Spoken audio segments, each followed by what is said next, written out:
Hare Krishna Mataji సంప్రభుజీ Sanath Pranam. Hare morning prayers చేసుకొని start చేద్దాము.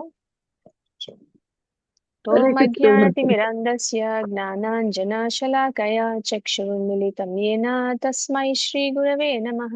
శ్రీ చైతన్య మనోభీష్టం స్థాపితం येन భూతలే స్వయం రూప కదా మహ్యం దదాతి స్వపదాంతికం.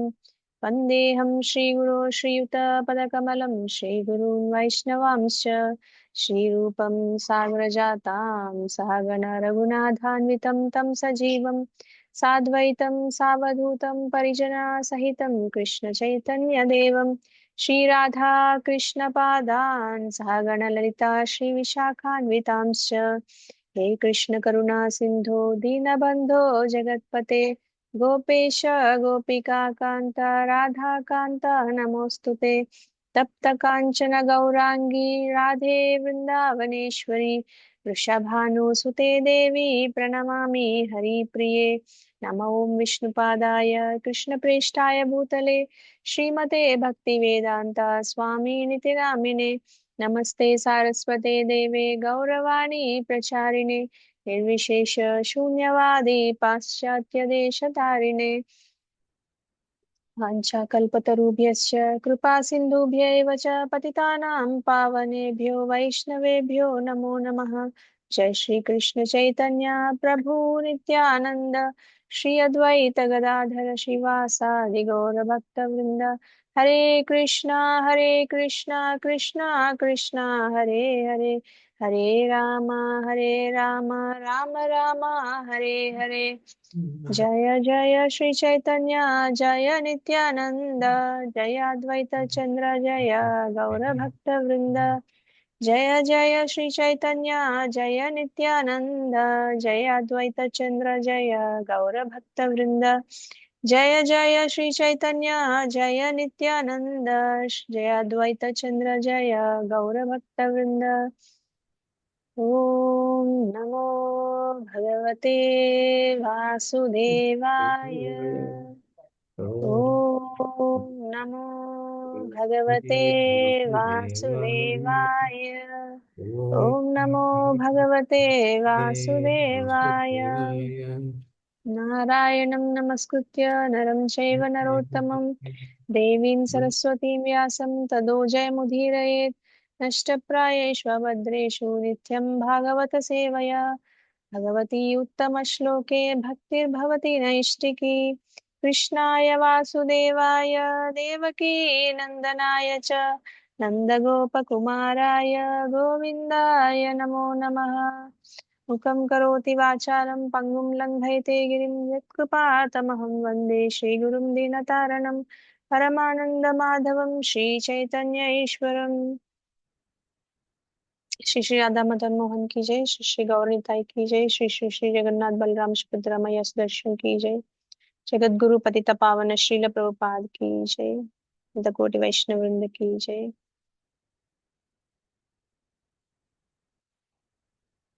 So much Mataji and Prabhuji for joining today's session.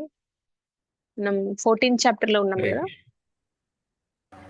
అవును మాతాజీ. 14th చాప్టర్ ఎన్ని శ్లోకాస్ అయినాయి? 6 7 5 6 ఓకే, 6 శ్లోకాస్ అయిపోయినాయి. సో ఈ 14th చాప్టర్ అసలు దేని గురించి చెప్తున్నారు, ఎవరైనా చెప్పగలరా? ఒక్కొక్క స్టేట్మెంట్ చెప్పండి అందరూ.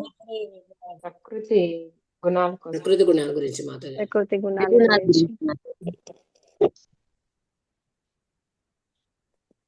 త్రిగుణాల గురించి చెప్తున్నారు. సో జస్ట్ ఒక చిన్న రీక్యాప్ ఇస్తాను నేను. ఈ 14th చాప్టర్ ఏంటనేది, ఫస్ట్ 4 శ్లోకాస్ లో కృష్ణ ఏం చెప్తున్నారంటే, ఇది చాలా ఆయన చెప్పే జ్ఞానం గురించి గ్లోరిఫై చేస్తున్నారు. ఏదైతే చెప్పబోతున్నారో దాని గురించి, దాని వల్ల రిజల్ట్ ఏంటి అని చెప్పారు. ఇంకా ఆయన ప్రకృతి తల్లి, కృష్ణుడు తండ్రి, అహం బీజ పితాహ అని కూడా చెప్తారు. సో అన్ని జీవులు ఎలా ప్రకృతిలోకి కాంటాక్ట్ లోకి వస్తాయి అని చెప్తారు అనమాట ఫస్ట్ 4 శ్లోకాస్ లో. ఇంకా 5th శ్లోకాల్లో త్రిగుణాలు పరిచయం చేస్తారనమాట. సత్వరజ తమో గుణాల గురించి పరిచయం చేస్తారు.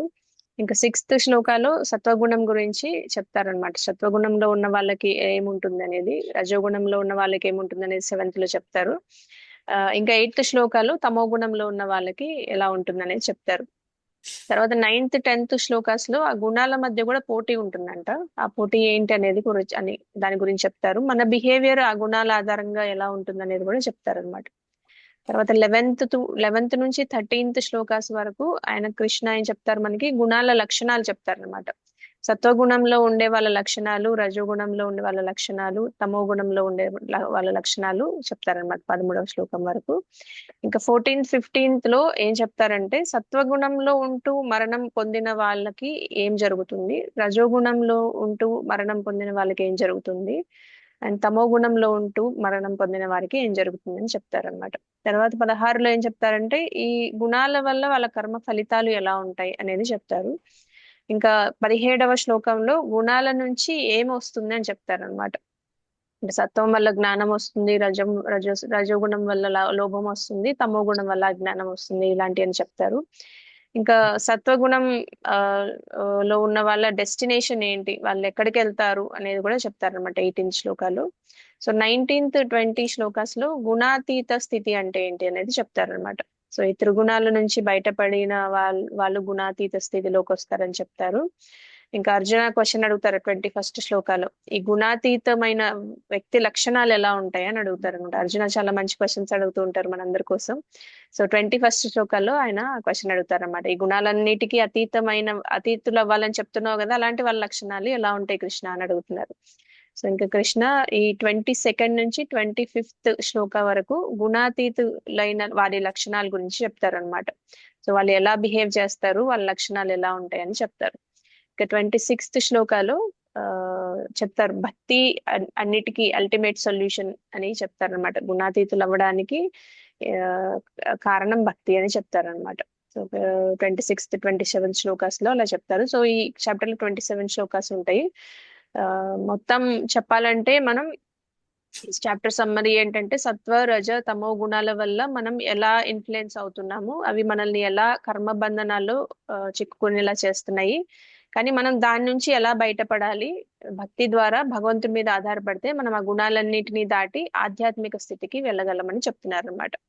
సో ఇది ఓవరాల్ చాప్టర్. అయితే మనం ఫస్ట్ 5 శ్లోకాస్ లో ఏం జరిగిందో ఒకసారి మళ్ళీ రీక్యాప్ చేసుకుందాము. ఫస్ట్ 4 శ్లోకాల్లో ఏమనుకున్నాం, మొదటి 2 శ్లోకాలు కృష్ణ తను చెప్పబోయే జ్ఞానాన్ని ఎంతో గొప్పగా వివరిస్తారనమాట. దాని గొప్పతనం గురించి చెప్తారు. అంటే ఇది సాధారణమైన జ్ఞానం కాదు, మన జీవితాన్ని అర్థం చేసుకొని మనం దాన్ని గుణాలని అర్థం చేసుకొని మన జీవితాన్ని మార్చుకోగలిగిన జ్ఞానం అని ముందే చెప్తారనమాట కృష్ణ. సో తర్వాత 3-4 శ్లోకాల్లో ఒక ముఖ్యమైన విషయం చెప్తారనమాట. జీవుడు ప్రకృతితో ఎలా సంబంధం కలిగి ఉంటాడు, కృష్ణుడే సమస్త జీవాలకి బీజ ప్రదపిత ఎలా అయ్యారు అని చెప్తారనమాట. ఆయన జీవులను భౌతిక ప్రకృతి గర్భంలోకి ప్రవేశింపజేస్తారంట. అప్పుడు జీవుడి ప్రకృతిలోకి ఈ ప్రకృతితో సంబంధం ఏర్పరచుకుంటాడు, అదే మన బంధనానికి ప్రారంభం అని చెప్తారు. ఇప్పుడు 5వ శ్లోకంలో ఏం చెప్తారు, కృష్ణ అసలు పాయింట్ చెప్తున్నారు అన్నమాట. జీవుడు ఎలా బంధిస్తున్నాడు, దేని వల్ల బంధింపబడుతున్నాడు అని చెప్పారు, గుర్తుందా? దేని వల్ల బంధింపబడుతున్నారు జీవుడు? గుణములు గుణాల సత్వగుణం త్రిగుణాల వల్ల బంధింపబడుతున్నారు, సత్వరజ తమో గుణాలు. ఇవన్నీ భౌతిక ప్రకృతి నుంచే వస్తాయి, ఇవన్నీ జీవుణ్ణి బంధిస్తాయి అన్నమాట. ఇంకో ముఖ్యమైన విషయం ఏం చెప్తున్నారంటే, జీవుడు స్వతంత్రంగా జనరల్ గా చూస్తే జీవుడు ఎటర్నల్లీ నిత్యుడు, మార్పు లేనివాడు అనమాట. కానీ ఈ మార్పులు చెందుతున్న శరీరంలో బంధింపబడ్డాడు కాబట్టి, ఈ శరీరంతో ఐడెంటిఫై చేసుకుంటాడు కాబట్టి ఈ త్రిగుణాల ప్రభావం ఉంటుంది అనమాట. సో మనం ఒక ఎగ్జాంపుల్ చెప్పుకున్నాం కదా, ఇప్పుడు మన ఇల్లు తగలబడిపోతే మనకి బాధ ఉంటుందా, ఉండదా? అదే పాకిస్తాన్ లోనో లేదా యుఎస్ లోనో ఎక్కడో ఎవరిదో ఇల్లు తగలబడితే మనకు బాధ ఉంటుందా? కొద్దిగా ఉంటుంది కానీ అంత బాధ ఉండదు. ఎందుకంటే మనకి ఐడెంటిఫికేషన్, ఇది మన ఇల్లు అనే ఐడెంటిఫికేషన్ ఉంటుంది కాబట్టి బాధ ఉంటుంది. అందుకే ఆత్మకి బాధ అనేది ఉండదంట. జస్ట్ బికాజ్ మనం ఈ ఐడెంటిఫికేషన్ లో ఉంటాం కాబట్టి, నేను ఈ శరీరం, నేను ఈ భౌతిక ప్రపంచంలో ఉన్నాను, నేను ఈ భౌతికంతో ఐడెంటిఫై చేసుకుంటున్నాను కాబట్టి నాకు బాధ ఉంటుందంట. ఎలా అయితే మనం ఈ ఎగ్జాంపుల్ లో చూసామో, ఇప్పుడు మన వాళ్ళు ఎవరైనా చనిపోతే మనకు బాధ ఉంటుంది. బయట ఎక్కడో ఏదో జరిగి, ఇప్పుడు యుద్ధం జరిగి చాలా మంది చనిపోతున్నారు, మనకి అంత బాధ అనిపించదు అనమాట. ఎందుకంటే మనకి ఐడెంటిఫికేషన్ లేదు, వాళ్ళతో మనం ఐడెంటిఫై చేసుకోం కాబట్టి మనకి అంత బాధ అనిపించదు. అలానే ఆత్మకి అనేది బాధ అనేది ఉండదంట. జస్ట్ బికాజ్ మనం ఐడెంటిఫై చేసుకుంటాం కాబట్టి బాధ అనేది ఉంటుందంట. అందుకనే జ్ఞానులు ఎక్కువ బాధపడరు, అజ్ఞానులు ఎక్కువ బాధపడుతూ ఉంటారు. ఎందుకంటే ఐడెంటిఫికేషన్ వల్ల అని మనం తెలుసుకోవచ్చు. సో అయితే ఈ త్రిగుణాలు ఎలా బంధిస్తాయంటే 6వ శ్లోకంలో కృష్ణ ఎక్స్ప్లెయిన్ చేస్తారనమాట. ముందుగా సత్వగుణం గురించి చెప్తారు. సత్వగుణం అంటే ఏంటి? మంచి పనులు చేయటం, అందరితో మంచిగా ఉండటం, మంచి పనులు చేయటం, భక్తి చేయడం, పుణ్యకార్యాలు భక్తి చేయడము, చేయటం, ప్రశాంతంగా భక్తి ఉండడం, చేయడము, ఎవరికి అపకారం ఆ, చేయకుండా ఉండటము. అది మోడ్ ఆఫ్ భగవంతుని గుడ్నెస్. ధ్యానం, శాంతంగా శాంతంగా ఉండడం, కోపం లేకుండా, నిర్మలంగా ఉంటారని నిర్మలంగా చెప్పారు కదా. ఉండడం. ధర్మంగా కలుషితం ఉంటారు. లేకుండా ఉంటారు, నిర్మలంగా ఉంటారు. వినమ్రంగా ఉంటారు, వినయంగా ఉంటారు. అవును. సో రజోగుణం తమోగుణం లాగా కాదు, సత్వగుణంలో చాలా నిర్మలంగా ఉంటారన్నమాట. అందుకే 3 గుణాలలో ఉత్తమమైనది సత్వగుణం అని చెప్తారనమాట. సత్వగుణంలో ఉన్న వ్యక్తి ఎలా ఉంటాడంటే చాలా శాంతంగా ఉంటాడు, ఎక్కువ పాపాలు చేయకుండా ఉంటాడు. అండ్ అతను ఎక్కడ ఉంటే అక్కడ చాలా ఆహ్లాదకరంగా ఉంటుంది అనమాట. ఇప్పుడు మనం ఎవరైనా సత్వగుణంలో ఉన్న వాళ్ళ చుట్టూ ఉన్నాం అనుకోండి, ఆ వాతావరణం కూడా ఆహ్లాదంగా ఉంటుంది, ప్లెజెంట్ గా అనిపిస్తుంది అనమాట. ఎందుకంటే వాళ్ళు ఎవరిని డిస్టర్బ్ చేయరు. వాళ్ళ దగ్గర ఉండడం వల్ల కూడా మనకి చాలా కంఫర్టబుల్ గా అనిపిస్తుంది అనమాట. అయితే ఇక్కడ ఒక సటిల్ పాయింట్ కూడా చెప్తారనమాట కృష్ణ. ఏంటంటే ఈ భౌతిక ప్రపంచంలో శుద్ధ సత్వం అనేది ఉండదంట. ఎప్పుడు కొద్దిగా రజోగుణం లేదా తమోగుణం మిక్స్ అయి ఉంటుందంట. సో ఒకటి ఎక్కువగా ఉంటుంది, మిగతాయి తక్కువగా ఉంటాయి అనమాట. ఇప్పుడు సత్వగుణం కూడా మనల్ని బంధిస్తుందని కృష్ణ చెప్తున్నారు అనమాట. ఎలా బంధిస్తుందంటే ఎలా బంధిస్తుంది సత్వగుణం? కీర్తి ప్రతిష్టల వల్ల గాని, అహంకారం వల్ల గాని అహంకారం. బంధిస్తారు మాతాజీ. తమో అహంకారంతో రజోగుణాలకు బంధిస్తుంది. లొంగిపోతుంది మాతాజీ సత్వగుణం. ఆత్మగుణంలోకి వెళ్తే మనకు గర్వం వస్తుంది మాతాజీ. మనల్ని అందరూ లేదు మెచ్చుకుంటారు, మాతాజీ, పక్కన వాళ్ళు అందరూ చేస్తారు. సత్వగుణంలో అప్పుడు ఉన్న మళ్ళీ మనం వాళ్ళు ఏంటంటే రజోగుణంలో తగ్గిపోతాం, దానికి అప్పుడు బందీ లొంగిపోతాం అయిపోతాం. మాతాజీ. ఇదే హ్యాపీనెస్, ఫైనల్ నాలెడ్జ్, ఇదే ఈ నా రెండింటి ఫైనల్ ద్వారా అవుతుంది. బంధింపబడుతుంది అనమాట. పుణ్యకార్యాలు సత్వగుణంకి చేయటం వల్ల బద్ధుడైనందు జీవుడు వల్ల బంధించు. రజోతమో గుణాలకు పడిపోతాం మాతాజీ. సత్వగుణంలో బందీ అవ్వడం వల్ల రజో తమో గుణాలు పడిపోవు మాతాజీ. అది అంటే ఇదే కరెక్ట్ ఫైనల్ కాదు. అనుకున్నప్పుడు ఇదే అంటే అల్టిమేట్. ఇంట్రెస్టింగ్ గా ఏంటంటే ఇక్కడ హ్యాపీనెస్, నాలెడ్జ్ ఈ రెండిటి ద్వారా బంధింపబడతాం అన్నమాట. అంటే ఆనందం, జ్ఞానం ఈ రెండిటి ద్వారా బంధింపబడతాం అన్నమాట. అంటే సత్వగుణంలో ఉన్న వాళ్ళు ఎప్పుడు హ్యాపీగా ఉంటారు, ఆనందంగా ఉంటారు, నేను చాలా జ్ఞాని అనే భావనలో ఉంటారు, దానికి అటాచ్ అయి ఉంటారు అన్నమాట. అంటే అది కూడా బంధనమే, అది కూడా అటాచ్మెంటే. సో ప్రభుపాదులు వారు ఎక్స్ప్లెయిన్ చేస్తారు ఏంటంటే భౌతిక ప్రపంచంలో ఉన్న జీవులు వేరు వేరు స్థితుల్లో ఉంటారు, కానీ సంతోషంగా ఉన్న వాళ్ళు కొందరు సంతోషంగా ఉంటారు, కొందరు యాక్టివ్ గా ఉంటారు, కొంతమంది రెస్ట్లెస్ హెల్ప్లెస్ గా ఉంటారు. ఇవన్నీ గుణాల ప్రభావం వల్ల జరుగుతూ ఉంటాయి. కానీ సత్వగుణం ఎక్కువ ఉంటే ఏమవుతుందంటే మనిషి ఎక్కువగా జ్ఞానవంతుడు అవుతాడు, ఇతరుల కంటే తెలివిగా ఉంటాడు, అతను భౌతిక కష్టాలకి అంత డిస్టర్బ్ అవ్వడని చెప్తారు అనమాట. ఎందుకంటే అతను పాపాలు చేయడం ఇష్టపడ్డు, తప్పులు చేయడానికి ప్రయత్నించడు, అందుకే అతనికి ఎక్కువగా యాంగ్జైటీ, స్ట్రెస్ అలాంటివి ఉండవు అనమాట. దానికి ఎగ్జాక్ట్ ఆపోజిట్ రజోగుణంలో ఉన్న వ్యక్తి అన్నమాట. చాలా అంబిషియస్ గా ఉంటాడు, చాలా కోరికలు ఉంటాయి అనమాట, ఇది ఏదో ఒకటి సాధించాలనే ఇదిలో ఉంటాడు అనమాట, ఎప్పుడు పరిగెడుతూనే ఉంటాడు, అందుకే ఎక్కువ టెన్షన్, యాంగ్జైటీ ఇవన్నీ ఉంటాయి అనమాట. కానీ సత్వగుణంలో ఉన్న వాళ్ళకి ఆ కంటెంట్మెంట్ ఉంటుంది, అతను ఎక్కువగా కోరికలు ఉండవు, ఈ ప్రపంచం టెంపరీ అని అర్థం చేసుకుంటాడు, అందుకే అతను ఎప్పుడు కామ్ గా, జెంటల్ గా, పీస్ఫుల్ గా, సౌమ్యంగా ఉంటాడు, చిన్న చిన్న విషయాలకి రియాక్ట్ అవ్వకుండా ఉంటాడు అనమాట. అంటే ఇంటర్నల్ గా హ్యాపీనెస్ అనేది ఉంటుంది అనమాట. సో వేదాలు కూడా మనకి ఏం చెప్తున్నాయంటే సత్వగుణంలో ఉంటే ఎక్కువ జ్ఞానం, ఎక్కువ ఆనందం ఉంటాయని చెప్తున్నాయి. కానీ చివరికి మనం గుర్తుంచుకోవాల్సింది ఏంటంటే సత్వగుణం కూడా మనకి ఫుల్ గా బంధనంలో పడేస్తుందని. కాకపోతే ఇది హయ్యర్ లెవెల్ బాండేజ్ అంటారు. అంటే ఏంటంటే సో ఈ 3 గుణాలని దాటి మనం గుణాతీతులం అవుతే అది ఓన్లీ భక్తి ద్వారా పాసిబుల్ అవుతుందని చెప్తున్నారు. కానీ మనం సత్వగుణం కూడా బంధనమే, ఆ బంధనం నుంచి బయటికి రావాలని చెప్తున్నారు అనమాట. అది భక్తి ద్వారానే సాధ్యం అవుతుందని చెప్తున్నారు అనమాట. సో సత్వగుణం ఎలా బంధిస్తుంది అంటే సాధారణంగా మనం జనరల్ గా అనుకుంటూ ఉంటాం అనమాట, సత్వగుణం అంటే ఉన్నతమైన మంచిదే సుఖాల కదా. కోసం సుఖాలు అనుభవిస్తా ఉంటారు కాబట్టి సత్వగుణంలో ఉన్నోళ్ళు కూడా బంధింపబడతారు మాతాజీ. హరే కృష్ణ మాతాజీ. హరే కృష్ణ. సత్వగుణం అంటే మంచిదే కదా, మనకి శాంతి ఉంటుంది కదా, మనకి జ్ఞానం ఉంటుంది, ఆనందం ఉంటుంది, మరి ఇది ఎలా బంధనం అవుతుంది అని మనకు అనిపించవచ్చు. కానీ ఇక్కడ కృష్ణ ఏం చెప్తున్నారంటే సత్వగుణంలో ఉన్న వ్యక్తి ఎలా ఆలోచిస్తాడంటే తనకు ఒక ఫీలింగ్ ఉంటుందంట, నేను అందరికంటే బెటర్ గా ఉంటాను, నేను అందరికంటే పీస్ఫుల్ గా ఉంటాను, నేను చాలా జ్ఞానవంతుణ్ణి, నాకు చాలా జ్ఞానం ఉంది, ఇలాంటి అనుకుంటూ ఉంటాడంట. అంటే అది కూడా ఈగో అన్నమాట, నేను అందరికన్నా ఎక్కువ అనేది ఈగో అన్నమాట. సో బయటికి చూస్తే చాలా నైస్ గా ఉంటారు, కానీ లోపల ఒక సుపీరియారిటీ ఫీలింగ్ ఉంటుంది తెలియకుండానే. సో ఉదాహరణకి ఇప్పుడు మనం మెటీరియల్ గా సైంటిస్ట్, ఫిలాసఫర్స్ వీళ్ళని తీసుకుంటే వాళ్ళకి చాలా నాలెడ్జ్ ఉంటుంది, కానీ కొన్నిసార్లు వాళ్ళు ఆ నాలెడ్జ్ మీద వాళ్ళకి ఆ గర్వం అనేది ఉంటుంది అనమాట. ఇది నాకు చాలా తెలుసు, నేను ఎవరినైనా గైడ్ చేయగలను అనే ఒక గర్వం అనేది ఉంటుంది అనమాట. అలాగే వాళ్ళు జీవన విధానాన్ని కూడా ఇంప్రూవ్ చేసుకుంటూ ఉంటారు, మంచి ఎన్వైరన్మెంట్, మంచి లైఫ్ స్టైల్. దానివల్ల వాళ్ళకి మెటీరియల్ హ్యాపీనెస్ కూడా వస్తుందంట. అంటే ఇక్కడ ప్రాబ్లం ఏంటంటే ఈ హ్యాపీనెస్, ఈ నాలెడ్జ్ ఇవన్నీ మెటీరియల్ ప్లేన్ లో ఉన్నాయి కాబట్టి, స్పిరిచువల్ గా లేవు కాబట్టి, ఆధ్యాత్మికంగా లేవు కాబట్టి వాళ్ళకి బంధనం అనేది ఉంటుందని చెప్తున్నారు. అందుకే వాళ్ళకి ముక్తి కూడా లభించదు, ఎప్పుడు ఈ repeated birth and death cycle లో తిరుగుతూనే ఉంటారు అనమాట. అంటే వాళ్ళు సత్వగుణంలో ఉన్నారు కాబట్టి ఒకసారి ఫిలాసఫర్ గా పుట్టచ్చు, ఒకసారి సైంటిస్ట్ గా పుట్టచ్చు, ఒకసారి ఒక కవిగా పుట్టచ్చు. అలా బర్త్ అండ్ డెత్ సైకిల్ లో తిరుగుతూ ఉంటారు అనమాట. ఎందుకంటే నేను చాలా ఈ లైఫ్ లో చాలా ఈ ఆనందంగా ఉన్నాను అనేది ఆ కండిషనింగ్ లో ఉండిపోతారు అనమాట. సో అందుకని సత్వగుణంలో ఉన్న వారు ఎప్పుడు సాటిస్ఫైడ్ గా ఉంటారు, తృప్తిగా ఉంటారు, పీస్ఫుల్ గా ఉంటారు. ఇంకా ఎక్కువ కోరికలు అనేవి ఉండవు, కానీ ఆ రెండు కూడా వాటిని వాళ్ళని దానికి అటాచ్ అవుతారు కాబట్టి ఆనందానికి, జ్ఞానానికి వాళ్ళు దాంట్లో చిక్కుకుపోయి ఉంటారు అనమాట, ఆ బంధనంలో చిక్కుకుంటారని చెప్తున్నారు అనమాట. అంటే చిక్కుకున్నప్పుడు వాళ్ళు మనం మళ్ళా రజో తమో గుణాలకు పడిపోతాం కదా మాతాజీ, దాంట్లో అంటే మిక్స్ కూడా చిక్కుకున్నప్పుడు. ఉంటాయి. అవును, కరెక్ట్. మిక్స్ అంటే మనకి కృష్ణ చెప్పారు, శుద్ధ సత్వం అనేది ఏది ఉండదు భౌతిక ప్రపంచంలో, మిక్స్ ఉంటుంది అని చెప్పారు కదా. సో ఆ మిక్స్ లో అంటే డామినెంట్ గా ఏది ఉంటుందో అది మాట్లాడుకుంటున్నాం మనం. డామినెంట్ గా ఒక గుణం ఉంటుంది, ఆ సత్వగుణం డామినెంట్ గా ఉన్నా కూడా ఈ ప్రాబ్లమ్స్ ఉంటాయి, వాళ్ళు బంధనంలో చిక్కుకుంటారని చెప్తున్నారు. కరెక్టే మాతాజీ మీరు అన్నది. ఈ భౌతిక ప్రపంచంలో ఉండడం వల్ల మనం శుద్ధ సత్వాలో ఉండలేం భక్తి లేకుండా. భక్తి ఉంటేనే మనం శుద్ధ సత్వాకి వెళ్ళగలము, అంటే త్రిగుణాల అతీతంగా వెళ్ళగలం అన్నమాట.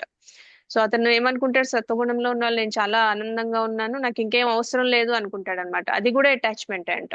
సో నేను చాలా ఆనందంగా ఉన్నా, నాకు జ్ఞానం ఉంది, ఇది నాకు సరిపోతుంది, ఇది చాలు అని అనుకునేది కూడా అహంకారం అటాచ్మెంట్. వస్తుంది కదా మాతాజీ, అలా అలా అహంకారం కూడా ఉంటుంది. ఆలోచించినప్పుడు మనకు తెలియకుండానే అహంకారం వస్తుంది. అహంకారం వచ్చినప్పుడు మళ్ళా తమో రజో గుణాలు ఆటోమేటిక్ గా వచ్చేస్తాయి మాతాజీ.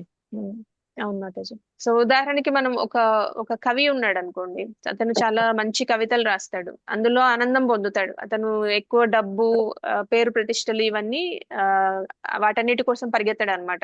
జనరల్ గా డబ్బు, పేరు ప్రతిష్టల కోసం పరిగెత్తే వాళ్ళు ఏ గుణంలో ఉన్నట్టు? రజో తమో గుణాలు మాతాజీ. రజోగుణంలో ఉన్నట్టు. రజోగుణంలోనే. రజోగుణంలో ఉన్నట్టు. కానీ సత్వగుణంలో ఉన్న అతను ఈ రెండిటి కోసం పరిగెత్తాడు, కానీ అతనికి ఏదైతే ఆ స్కిల్ ఉందో దాంట్లో ఆనందం పొందుతాడు అనమాట. అంటే ఆ స్కిల్ కూడా మెటీరియల్, ఆ హ్యాపీనెస్ ఏదైతే వస్తుందో అది కూడా మెటీరియల్ అనమాట. ఆ రెండింటికి అటాచ్ అయిపోతాడు అనమాట. అందుకే సత్వగుణం చాలా ఫేవరబుల్ గా ఉంటుంది స్పిరిచువల్ లైఫ్ అని చెప్తారు. మన ఆధ్యాత్మికంగా ఎదగాలంటే సత్వగుణం చాలా ఫేవరబుల్, అంటే తొందరగా వాళ్ళు ఆధ్యాత్మిక జీవితంలో ఎదగగలరు భక్తి తీసుకుంటే కనుక. అందుకే కృష్ణ ఏం చెప్తారు, త్రైగుణ్య విషయ వేద నిస్త్రైగుణ్యో భవార్జున అంటారు. ఈ మూడు గుణాలని దాటాలని చెప్తారు అనమాట. అంటే మనం ముందు సత్వగుణంలోకి రావాలి, మనం రజోగుణం, తమోగుణం నుంచి సత్వగుణంలోకి రావాలి, కానీ అక్కడే ఆగిపోకూడదు, దాని నుంచి కూడా బయటికి రావాలి. దానికి మార్గం ఓన్లీ భక్తి అని చెప్తున్నారు. సో సత్వగుణంలో ఉన్న వారికి ఆ డిస్క్రిమినేషన్ ఉంటుంది, అంటే ఇది ఏది మంచి ఏది చెడు అని గుర్తించగలరు. కానీ భక్తిలో లేకుండా వాళ్ళకి ఆధ్యాత్మిక రియలైజేషన్ అనేది, స్పిరిచువల్ రియలైజేషన్ అనేది రాదనమాట. సో ఇప్పుడు మనం 7th శ్లోక చూద్దాం. సత్వగుణంలో ఉన్న వాళ్ళు ఎలా బంధింపబడతారు, వాళ్ళ లక్షణాలు ఏంటి చూసాం కదా. ఇప్పుడు 7th శ్లోకాలో మనం రజోగుణంలో ఉన్న వాళ్ళు ఎలా ఉంటారు, వాళ్ళ లక్షణాలు ఎలా ఉంటాయి చూద్దాము. నేను స్క్రీన్ షేర్ చేస్తాను. హరే కృష్ణ మాతాజీ. చెప్పండి మాతాజీ. ఇప్పుడు సత్వగుణంలో ఉండేవాళ్ళు మంచిగా ఉండాలి, చేయాలని అనే వాళ్ళే కదండి సత్వగుణంలో ఉంటుంది. ఇప్పుడు వాళ్ళు భక్తి చేయకుండా వాళ్ళు దాంట్లో ఉన్నారు అని చెప్పంటే, ఇప్పుడు వాళ్ళు చేస్తున్నారు కాబట్టి కర్మలు వాళ్ళకి అనుగుణంగా ఉంటాయి. ఏదైనా సైంటిస్ట్ కనుక్కోవడం కానీ, లేకపోతే మంచిగా ఉండటం కానీ చేయడం కానీ. వాళ్ళు భక్తి చేయాలన్నది, ఇప్పుడు మేము ఉన్నాం 60 ఏళ్ళు వచ్చినాయి, మాకు దీంట్లో దిగాలి చేయాలనే సంగతి మాకు తెలియదు కదా. అది కూడా పాపం కింద లెక్కన. మాకు ఇప్పుడు తెలుసు కాబట్టి మేము దీంట్లోకి వచ్చి భక్తి చేయాలి, మంచిగా ఉండాలి, 10 మందితో చెందాలి, మనం గర్వంగా ఉండకూడదు, మనం భౌతిక సుఖాలకి చేయకూడదు అని చెప్పని ఇవన్నీ దీంట్లోకి వచ్చిన తర్వాత నేర్చుకున్నాం. ఇప్పుడు యాక్చువల్ గా వాళ్ళకి తెలియదు కదా మాతాజీ, దీంట్లో ఉండాలి, చెయ్యాలి, దీంట్లో ఉంటేనే మనకి సార్థకత అనేది. అది మరి తప్పు కింద లెక్క ఇద్దా, లేకపోతే తెలియకపోవడం కింద లెక్క? అది సత్వగుణంలో కూడా ఉన్న కర్మ ఫలితమే మాతాజీ. యాక్చువల్ గా మనం బాగా ఇంతకు ముందు భక్తి చేస్తే మనం భక్తుల కుటుంబంలో పుడతాం అన్నమాట. ఉమ్, మనకి ఎన్వైరన్మెంట్ ఎందుకు లేదు అంటే అది కూడా కర్మ ఫలితమే. ఉమ్, అండ్ ఈ కర్మ ఫలితం నుంచి ఒక్కొక్కసారి కొంతమందికి తొందరగా రియలైజేషన్ ఎట్లా వస్తుంది అంటే, ఫర్ ఎగ్జాంపుల్ ఒక కుక్క ఉందనుకోండి, ఆ కుక్క బయట ఎక్కడో తిరగకుండా టెంపుల్ చుట్టూతో తిరిగి ప్రసాదం తిందనుకోండి, సో దానికి నెక్స్ట్ జన్మలో భక్తుల సాంగత్యం దొరికే అవకాశం ఉంటుందన్నమాట. సో అట్లానే మనకి కూడా ఏదన్నా మన శుద్ధ భక్తులు వైష్ణవుల మెర్సీ వాళ్ళ వాళ్ళ ఆ, ఇది కృప దొరికింది అనుకోండి, మనం కూడా తొందరగా ముందుకెళ్తాం మనకి కర్మ ఫలితాలు ఉన్నా సరే. అదర్వైజ్ మనకి ఏంటంటే జనరల్ గా మనం ఎందుకు ఆ వాతావరణంలో పుట్టలేదు అనేది మన కర్మ ఫలితాల వల్లే ఉంటుందన్నమాట. అంటే మనం ఇంతకు ముందు కూడా చదువుకున్నాము, భక్తి అనేది ఎక్కడైతే ఆపేస్తామో అదే మనం స్టార్ట్ చేస్తాం. ఇప్పుడు ఈ జన్మలో మనం ఫుల్ సైంటిస్ట్ అనుకోండి, 20 ఏళ్ళు కష్టపడి ఒక ఎక్స్పెరిమెంట్ చేసాము, ఇంకో 2 ఏళ్లలో అయిపోతుంది, కానీ 20 ఏళ్ళు అయిపోయిన తర్వాత చనిపోయారు అనుకోండి, ఆ 2 ఏళ్ళు కంప్లీట్ అవ్వలేదు కాబట్టి ఆ నెక్స్ట్ 2 ఏళ్ళు చేయరు, మళ్ళా ఫస్ట్ నుంచి స్టార్ట్ చేసుకోవాలి. భక్తి అలా ఉండదు. భక్తి ఎక్కడ వరకైతే చేస్తారో మళ్ళీ నెక్స్ట్ జన్మలో మీరు అక్కడి నుంచి స్టార్ట్ చేస్తారు కంటిన్యూ. అనమాట. ఓకే సరే. సో ఓకే నెక్స్ట్ 14.7 శ్లోక మాతాజీ చూద్దాము. మాతాజీ ఒక చిన్న ప్రశ్న మాతాజీ. చెప్పండి మాతాజీ. మాతాజీ ఇప్పుడు మనం భక్తి చేస్తూ ఉంటేనే ముందు జన్మలో మనకు కొంచెం దేవుడి గురించి అవగాహన, భక్తి ఇవన్నీ ఉంటేనే మళ్ళా మనకు నెక్స్ట్ జన్మ కంటిన్యూ అవుతుంది భక్తిలోనే అంటారు కదా మాతాజీ. అవును మాతాజీ. అలా అయినప్పుడు భక్తులు చాలా భక్తులుగా ఉండే వాళ్ళకు కూడా చాలా హెల్త్ పరంగా కావచ్చు, చాలా బాధలు, మనసుకు నెమ్మది లేకపోవడము ఇలా వస్తుంది కదా మాతాజీ. అది ఎందుకు మాతాజీ? భక్తులకి కూడా ప్రాబ్లమ్స్ వస్తాయి, కానీ భక్తుల ద్వారా మనకి భగవంతుడు ఏం నేర్పించాలనుకుంటున్నారో చూడాలి. సో ప్రతిదీ మనకి ఒక కర్మ నుంచే వస్తుందని మనం అనుకోవడానికి లేదు. సో పెద్ద శుద్ధ భక్తులకు కూడా కష్టాలు వస్తున్నాయంటే అది వస్తున్నాయి. అవును భౌతిక మాతాజీ. ప్రపంచ నైజమే అది కదా మాతాజీ. ఆ భౌతిక ప్రపంచంలో ఉన్నామంటేనే అది. కాకపోతే భక్తులకి అది అది నొప్పిలాగా అనిపించదు అనమాట. మనం బాధపడినట్టు వాళ్ళు బాధపడరు. వాళ్ళు ఆల్రెడీ ఆధ్యాత్మిక ప్లాట్ఫామ్ మీద ఆలోచిస్తారు, ఆధ్యాత్మిక ప్లాట్ఫామ్ మీద ఉంటారు కాబట్టి. సో మనం ఏదైతే కష్టాలు అనుకుంటున్నామో అది కష్టాలు కాదనమాట. ఇప్పుడు ఫర్ ఎగ్జాంపుల్ ఒక జ్ఞాని ఉన్నాడు అనుకోండి, కొద్దిగా తెలిసిన వాడు, వాళ్ళ ఇంట్లో ఎవరైనా చనిపోయినా ధైర్యంగా ఉంటాడు. అదే అజ్ఞాని ఉన్నాడు అనుకోండి, జ్ఞానం లేని వాళ్ళు ఎవరైతే ఉంటారో వాళ్ళ ఇంట్లో ఏదన్నా చనిపోతే వాళ్ళు తీసుకునే విధానం డిఫరెంట్ గా ఉంటుంది. ఏ కష్టం వచ్చినా వాళ్ళు తీసుకునే విధానం డిఫరెంట్ గా ఉంటుంది. సో ఈ భౌతిక ప్రపంచంలో ఉన్నంత కాలం ఈ త్రిగుణాలకి అతీతులమయ్యే ఉంటాం జనరల్ గా. భక్తులకైతే భక్తుల నుంచి మనకి ఏం నేర్పిస్తున్నారు భగవంతుడు అది చూడాలన్నమాట. సో భక్తులకి ఎందుకు కష్టాలు వస్తున్నాయి అంటే, భక్తులకి ఎక్కువ కష్టాలు ఇస్తాడంట దేవుడు. ఎందుకంటే భక్తులు నుంచి, ఇప్పుడు ఫర్ ఎగ్జాంపుల్ మన నారద మహాముని ఎగ్జాంపుల్ తీసుకున్నాం అనుకోండి, 5 సంవత్సరాల బాలుడు తను భక్తిలోకి రాకముందు వాళ్ళ అమ్మతో ఆనందంగా ఉండేవాడు. భక్తిలోకి వచ్చాక వాళ్ళ అమ్మ చనిపోతుంది. అతనికి ఉన్న ఒకే ఒక ఆధారం ఎందుకు తీసేశాడు భగవంతుడు, భక్తులకి ఎందుకు కష్టాలు ఇచ్చాడంటే, అతనికి ఉన్న ఆధారం తీసేస్తే ఇంకొంచెం భగవంతుడికి దగ్గర అవుతాడనే ఉద్దేశంతో అంట. సో మనం దాని ఉద్దేశాలు ఏంటో మనకు తెలియవు కాబట్టి మనం బయట నుంచి చూసి అలా అనుకుంటాము, కానీ ప్రతిదానికి ఒక కారణం ఉంటుంది. కారణం భగవంతుడే. సో మనం వేరేగా అర్థం చేసుకోకూడదు దాన్ని. భక్తులకే కష్టాలు వస్తున్నాయి, మనం భక్తి చేయాలా అని అనుకుంటే అది అజ్ఞానం అవుతుంది. అంటే అది కర్మఫలం కాదా మాతాజీ? అప్పుడు మనం అన్ని కర్మ అనుకుంటాం కదా ఫలితాలు కాదు మాతాజీ, మాతాజీ. ముందు కర్మ ఫలితాలు భక్తులకి ఉండకపోవచ్చు. ఫర్ ఎగ్జాంపుల్ మన నారద మహాముని చూసుకుంటే గనక ఆయన కర్మ ఫలితం వల్ల వాళ్ళ తల్లి గారు చనిపోలేదన్నమాట. ఆయన్ని భగవంతుడు దగ్గర చేయాలి, భక్తికి దగ్గర చేయాలి భక్తికి భగవంతుడికి. దగ్గర ఇంకా చేయాలి. ఆయన ఏదైనా మంచి పని చేశాడు అనుకోండి దగ్గర తీసుకుంటారు కదా. సో అట్లా ఆయన భక్తి ఎక్కువ చేశాడు 5 సంవత్సరాల్లో, ఇంకా ఆయన దగ్గర తీసుకోవాలనే ఉద్దేశంతో ఆయనకి ఆ పరిస్థితి అనేది క్రియేట్ చేశారు అనమాట. కానీ మనం జనరల్ గా ఇలా ఆలోచిస్తాం కదా మాతాజీ. అవును. ఇప్పుడు బానే ఉండాము, మనం భక్తిలో ఉన్నాము, మంచిగా ఉన్నాము, కానీ మనకు కష్టాలు వస్తున్నాయంటే మామూలుగా మనం ఆలోచించేది ముందు జన్మ కర్మ అనేది ఒకటి ఉంటుంది, అది మనకు ఇప్పుడు తగ్గించుకుంటున్నాము అని ఆలోచిస్తాం కదా మాతాజీ. అది భక్తుల విషయంలో లేదా అని అడుగుతున్నాను మాతాజీ. ఉంటుంది మాతాజీ. భక్తులకి శుద్ధ గురువులు భక్తులకి ఉంటుంది, గురువు గారికి శుద్ధ భక్తులకి అందరికి అంటే కొంతమందికి ఇవన్నీ ఉండవు. ఇప్పుడు ప్రభుపాదుల వారిని తీసుకుంటే ఆయనకి ఇవన్నీ డిఫరెంట్ గా ఉంటాయి. ఆయనకి మనలాగే ఎందుకు ఉంటాయి, ఆయన ఆల్రెడీ ట్రాన్సెండ్ అయిపోయారు కదా త్రిగుణాలకి. సో ఆయన కూడా ఎందుకు కష్టాలు పడ్డారంటే ఆయన నుంచి మనకి ఏం నేర్పిస్తున్నారో మనం చూసుకోవాలన్నమాట. అంటే భక్తి అనేది ఆయన ఎంత ప్రయారిటైజ్ చేశారు, చుట్టుపక్కల సిట్యుయేషన్స్ ఎలా ఉన్నా, ఆయన హెల్త్ కండిషన్స్ ఎలా ఉన్నా, ఆయన భగవంతుడిని ఎలా సెంటర్ చేసుకున్నారు, ఆయన భగవంతుడి మీద ఎలా ఫోకస్ పెట్టారు అనేది మనం చూడాలన్నమాట. ఆయనకి ఎందుకు ఇన్ని కష్టాలు వచ్చినాయి అని ఆలోచించాల్సిన అవసరం లేదు. దాని నుంచి మనకి భగవంతుడు ఏం నేర్పిస్తున్నాడు అనేది చూడాలన్నమాట. సో మనం కూడా ఎలాంటి సిట్యుయేషన్ వచ్చినా మనం కూడా భక్తి తీసుకోవాలి, భగవంతుడిని చేరుకోవాలి అనే ఉదాహరణ చూపించడానికి కూడా అవ్వచ్చు. మాతాజీ, కుంతిమారానికి కష్టాలు ఉంటేనే భగవంతుడు దగ్గర, బాధలు ఉంటేనే దగ్గర ఉంటాడని ఎగ్జాంపుల్ మాతాజీ. ఆమె కష్టాలనే కోరుకోండి మాతాజీ.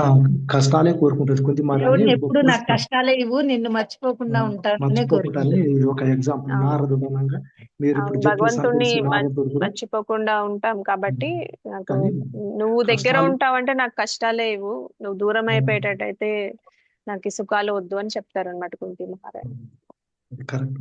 సో కష్టం సుఖం అనే దానికి తేడా ఉండదు. అందుకనే మనకి చెప్తారు కదా, సో మాత్రా స్పర్శాస్తు కౌంతేయ శీతోష్ణ సుఖ దుఃఖద. కృష్ణ అదే చెప్తారు, అగమాపాయిను అనిత్య, వస్తూ ఉంటాయి పోతూ ఉంటాయి, అనిత్యంగా ఉంటాయి, వాటి గురించి నువ్వు టాలరేట్ చేయడం నేర్చుకో అని చెప్తారు అనమాట. సో భక్తులకు కూడా అదే కదా సేమ్ ఉదాహరణ. ఏదొచ్చినా భగవంతుణ్ణి సెంటర్ లో పెట్టుకొని ఉంటారు వాళ్ళు. మెంటల్ గా వాళ్ళు చాలా ఆనందంగా ఉంటారు అనమాట. ఎందుకంటే వాళ్ళు భగవంతుడిని ఎప్పుడు తలుచుకుంటూ ఉంటారు. ఆయన ఏది ఇచ్చినా, ఇప్పుడు ప్రహ్లాద్ మహారాజ్ చూసినా కూడా ఆయన పైన పర్వతం మీద నుంచి తోసేస్తున్నా కూడా ఆయన ఆనందంగా ఉంటాడు. ఎందుకుంటాడు? అవును ప్రభు. భక్తిలో ఉన్నాడు కాబట్టి దేవుడే చూసుకుంటాడని నేను ఒక ధైర్యంతో. అవును. మరి మీరు అనుకోవచ్చు కదా, ఎందుకు అతను అంత భక్తి, శుద్ధ భక్తి చేస్తున్నాడు, అతనికి ఎందుకు కష్టాలు ఇస్తున్నాడు అని మీరు అనుకోవచ్చు కదా. మనం మీరు చెప్పేది అలానే అడుగుతున్నారు కదా, సేమ్ క్వశ్చన్. సో ఎందుకంటే భగవంతుడు ఆయన్ని గ్లోరిఫై చేయడానికి ట్రై చేస్తున్నాడు అనమాట. ఆయనకి ఎన్ని ఇచ్చినా సరే, ఇప్పుడు మనందరికీ ఎగ్జాంపుల్ అన్నమాట. సో ఆయన పైనుంచి తోసేస్తున్నా సరే, సో నేను భగవంతుడి బిడ్డని, ఆయన ఏదైనా చేసుకోవచ్చు నన్ను, నేను ఆయన ఏది చేసినా నేను స్వీకరిస్తాను, నాకు ఆనందమే అంటాడు. మనమైతే ఏమంటాం, మనకి బాగా ఆనందం ఇస్తే భగవంతుడి దగ్గరికి వెళ్తాము, బాధ ఇస్తే ఎందుకు నాకు ఇన్ని కష్టాలు ఇస్తున్నావు అని అడుగుతాం. కానీ ప్రహ్లాద్ మహారాజ్ అడిగాడా? అడగలేదు మాతాజీ. సో మనకి అది నేర్పించడానికి అయి ఉంటుంది. నమ్మకం మాతాజీ. ఫెయిత్ అంత స్ట్రాంగ్ గా ఉండాలి మనం అనేది భక్తులు మనకి చూపిస్తారు అనమాట. వాళ్ళు ఎలాంటి సిట్యుయేషన్ లో అయినా భగవంతుని మీద ఆ ఫెయిత్ ఏదైతే ఉంటుందో దాని నుంచి బయటకు రారనమాట. సిట్యుయేషనల్, మనందరం సిట్యుయేషనల్ అనమాట. మనకి సిట్యుయేషన్ ని బట్టి మన భక్తి ఉంటుంది, సిట్యుయేషన్ ని బట్టి మన రిలేషన్షిప్స్ కూడా ఉంటాయి అనమాట. ఫర్ ఎగ్జాంపుల్, ఇప్పుడు సొంత తల్లిదండ్రులే చాలా మంది, కొంతమంది ఎలాంటి బిడ్డలైనా సరే వాళ్ళని పోషిస్తారు. కొంతమంది బిడ్డలు సరిగా ఉంటే లేకపోతే కూడా కొంతమంది వదిలేస్తారు. ఫర్ ఎగ్జాంపుల్, కొంతమంది కళ్ళు లేని వాళ్ళు పుడతారు, చేతులు కాళ్ళు లేని వాళ్ళు పుడతారు, వాళ్ళని వదిలేస్తూ ఉంటారు అనమాట. కానీ కొంతమంది మాత్రమే వాళ్ళని ఓన్ చేసుకొని వాళ్ళని పోషిస్తూ ఉంటారు కదా. సో ఆ డిఫరెన్సెస్ ఉంటాయి అనమాట ప్రతి వాళ్ళలో. మన భగవంతుడి మీద ఫెయిత్ ఎంత ఉంటుందో మన బిహేవియర్ లో డిఫరెన్స్ కనిపిస్తూ ఉంటుంది అనమాట. చాలా ఆనందంగా ఉంటారు కొంతమంది. పిల్లలు సరిగా లేకపోయినా, మెంటల్ గా, ఫిజికల్ గా ఎలా లేకపోయినా కూడా అది భగవత్ ప్రసాదం అనుకొని వాళ్ళని వాళ్ళ డ్యూటీ లాగా చేస్తూ భగవంతుని సెంటర్ లో పెట్టుకొని జీవనం చేసే వాళ్ళు చాలా మంది ఉంటారు అనమాట. మనం వాళ్ళని ఎగ్జాంపుల్ గా తీసుకోవాలి. దాని నుంచి మనకి భగవంతుడు ఏం నేర్పిస్తున్నాడో చూసుకోవాలన్నమాట. వాళ్ళకి అంత ఫెయిత్ ఉంది కాబట్టి. అంటే మనం ఎలా మెజర్ చేస్తామంటే, ఆనందం అనేది మనం ఎలా మెజర్ చేస్తామంటే, మనకి డబ్బు, మనకి భౌతికంగా సుఖ సంతోషాలు ఉంటేనే అది ఆనందం అనుకుంటాం. అది నిజమైన ఆనందం కాదు అనేది భగవంతుడు మనకి చెప్పడానికి ట్రై చేస్తూ ఉంటారు అన్నమాట ఈ ఎగ్జాంపుల్స్ ద్వారా. నిజమైన ఆనందం భగవద్భక్తిలో ఉంటుంది. నిజమైన ఆనందం మెటీరియల్ గా ఉండదు. మనకి దేహపరంగా వచ్చే ఆనందం నిజమైన ఆనందం కాదు. కానీ మనం ఎప్పుడు దేహపరమైన ఆనందాన్నే కోరుకుంటూ ఉంటాము. భగవంతుడు అది ఆధ్యాత్మికమైన ఆనందాన్ని ఇస్తాడు అనమాట భక్తులకి. మరి సీతమ్మ తల్లిని ఏమనుకోవాలి మాతాజీ? ఏంటి మాతాజీ? సీతమ్మ తల్లిని ఏమనుకోవాలి? అన్ని కష్టాలు, అన్ని ఇబ్బందులు పడింది కదా, అది భక్తి కోసం దేవుడు అలా పెట్టాడా పరీక్ష, లేకపోతే కర్మఫలమా? సీతమ్మ తల్లి కర్మఫలం ఉండదు మాతాజీ. రాముడు సీత మనకి ఎందుకు వచ్చారంటే, మనకి మనకి ఎలా జీవించాలి, మనకి లైఫ్ అనేది చూపించడానికి మనకి ఆ చూపించడం అవతారంలో మనకి ప్రతి అవతారానికి ఒక కారణం ఉంటుంది కదా. రాముడు మనం అందరం ఎలా జీవించాలి, ఆయన ఫాలో అయ్యి ఎలా అవ్వాలి అనే దాని గురించి తీసుకొచ్చారనమాట. మనుష్య రూపంలో. ఓకే అదే మీరు భౌతికంగా ఆలోచిస్తే సీతాదేవి చాలా కష్టాలు పడ్డారు, కానీ మనం భౌతికంగా ఆలోచించకూడదు. వాళ్ళ అవతారాలు వాళ్ళు భగవంతులు కాబట్టి వాళ్ళకి కష్టాలు అనేవి ఏవి ఉండవు అనమాట. సో మనకి దాని నుంచి ఏం నేర్పిస్తున్నారో మనం తీసుకోవాలి. సో 14.7 ఓకే చూద్దాము. క్వశ్చన్స్ లాస్ట్ లో తీసుకుందాం. Okay okay Mataji. రజోరాగాత్మకం విద్ధి రజోరాగాత్మకం విద్ధి కృష్ణ సంగే సముద్భవం సంగే సముద్భవం తన్నిబధ్నాతి కౌంతేయ తన్నిబధ్నాతి కౌంతేయ కర్మ సంగేన దేహినం. కర్మ సంగేన దేహినం.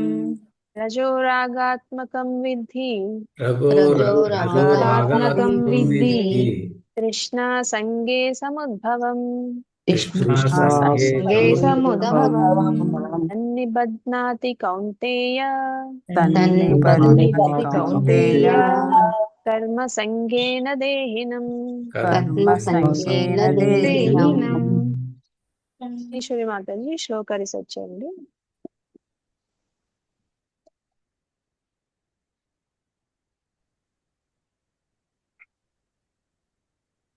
అన్మ్యూట్ చేసుకోండి.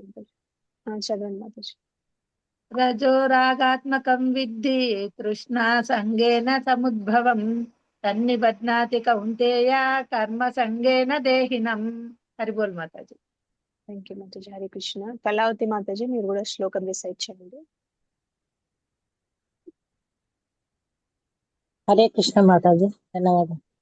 రజోరాగాత్మకం విద్ధి తృష్ణా సంజ్ఞే సముద్భవం తన్నిబధ్నాతి కౌంతేయ కర్మ సంగేన దేహినం.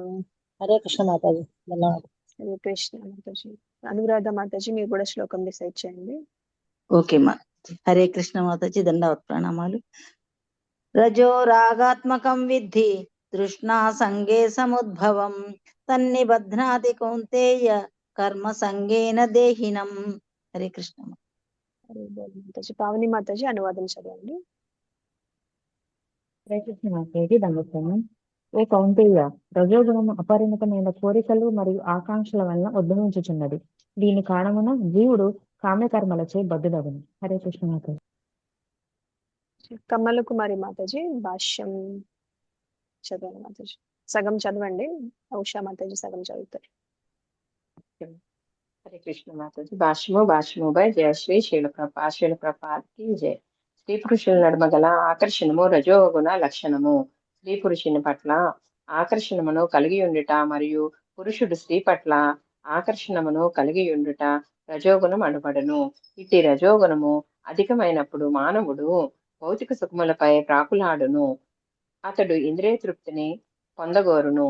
అట్టి ఇంద్రియ తృప్తి సుఖము కొరకు రజోగుణముతో కూడిన మానవుడు సమాజమునందు లేదా దేశమునందు లేదా గౌరవమును మరియు చక్కని గృహము, భార్య, సంతానముతో కూడిన సుఖ సంసారమును వాంఛించును.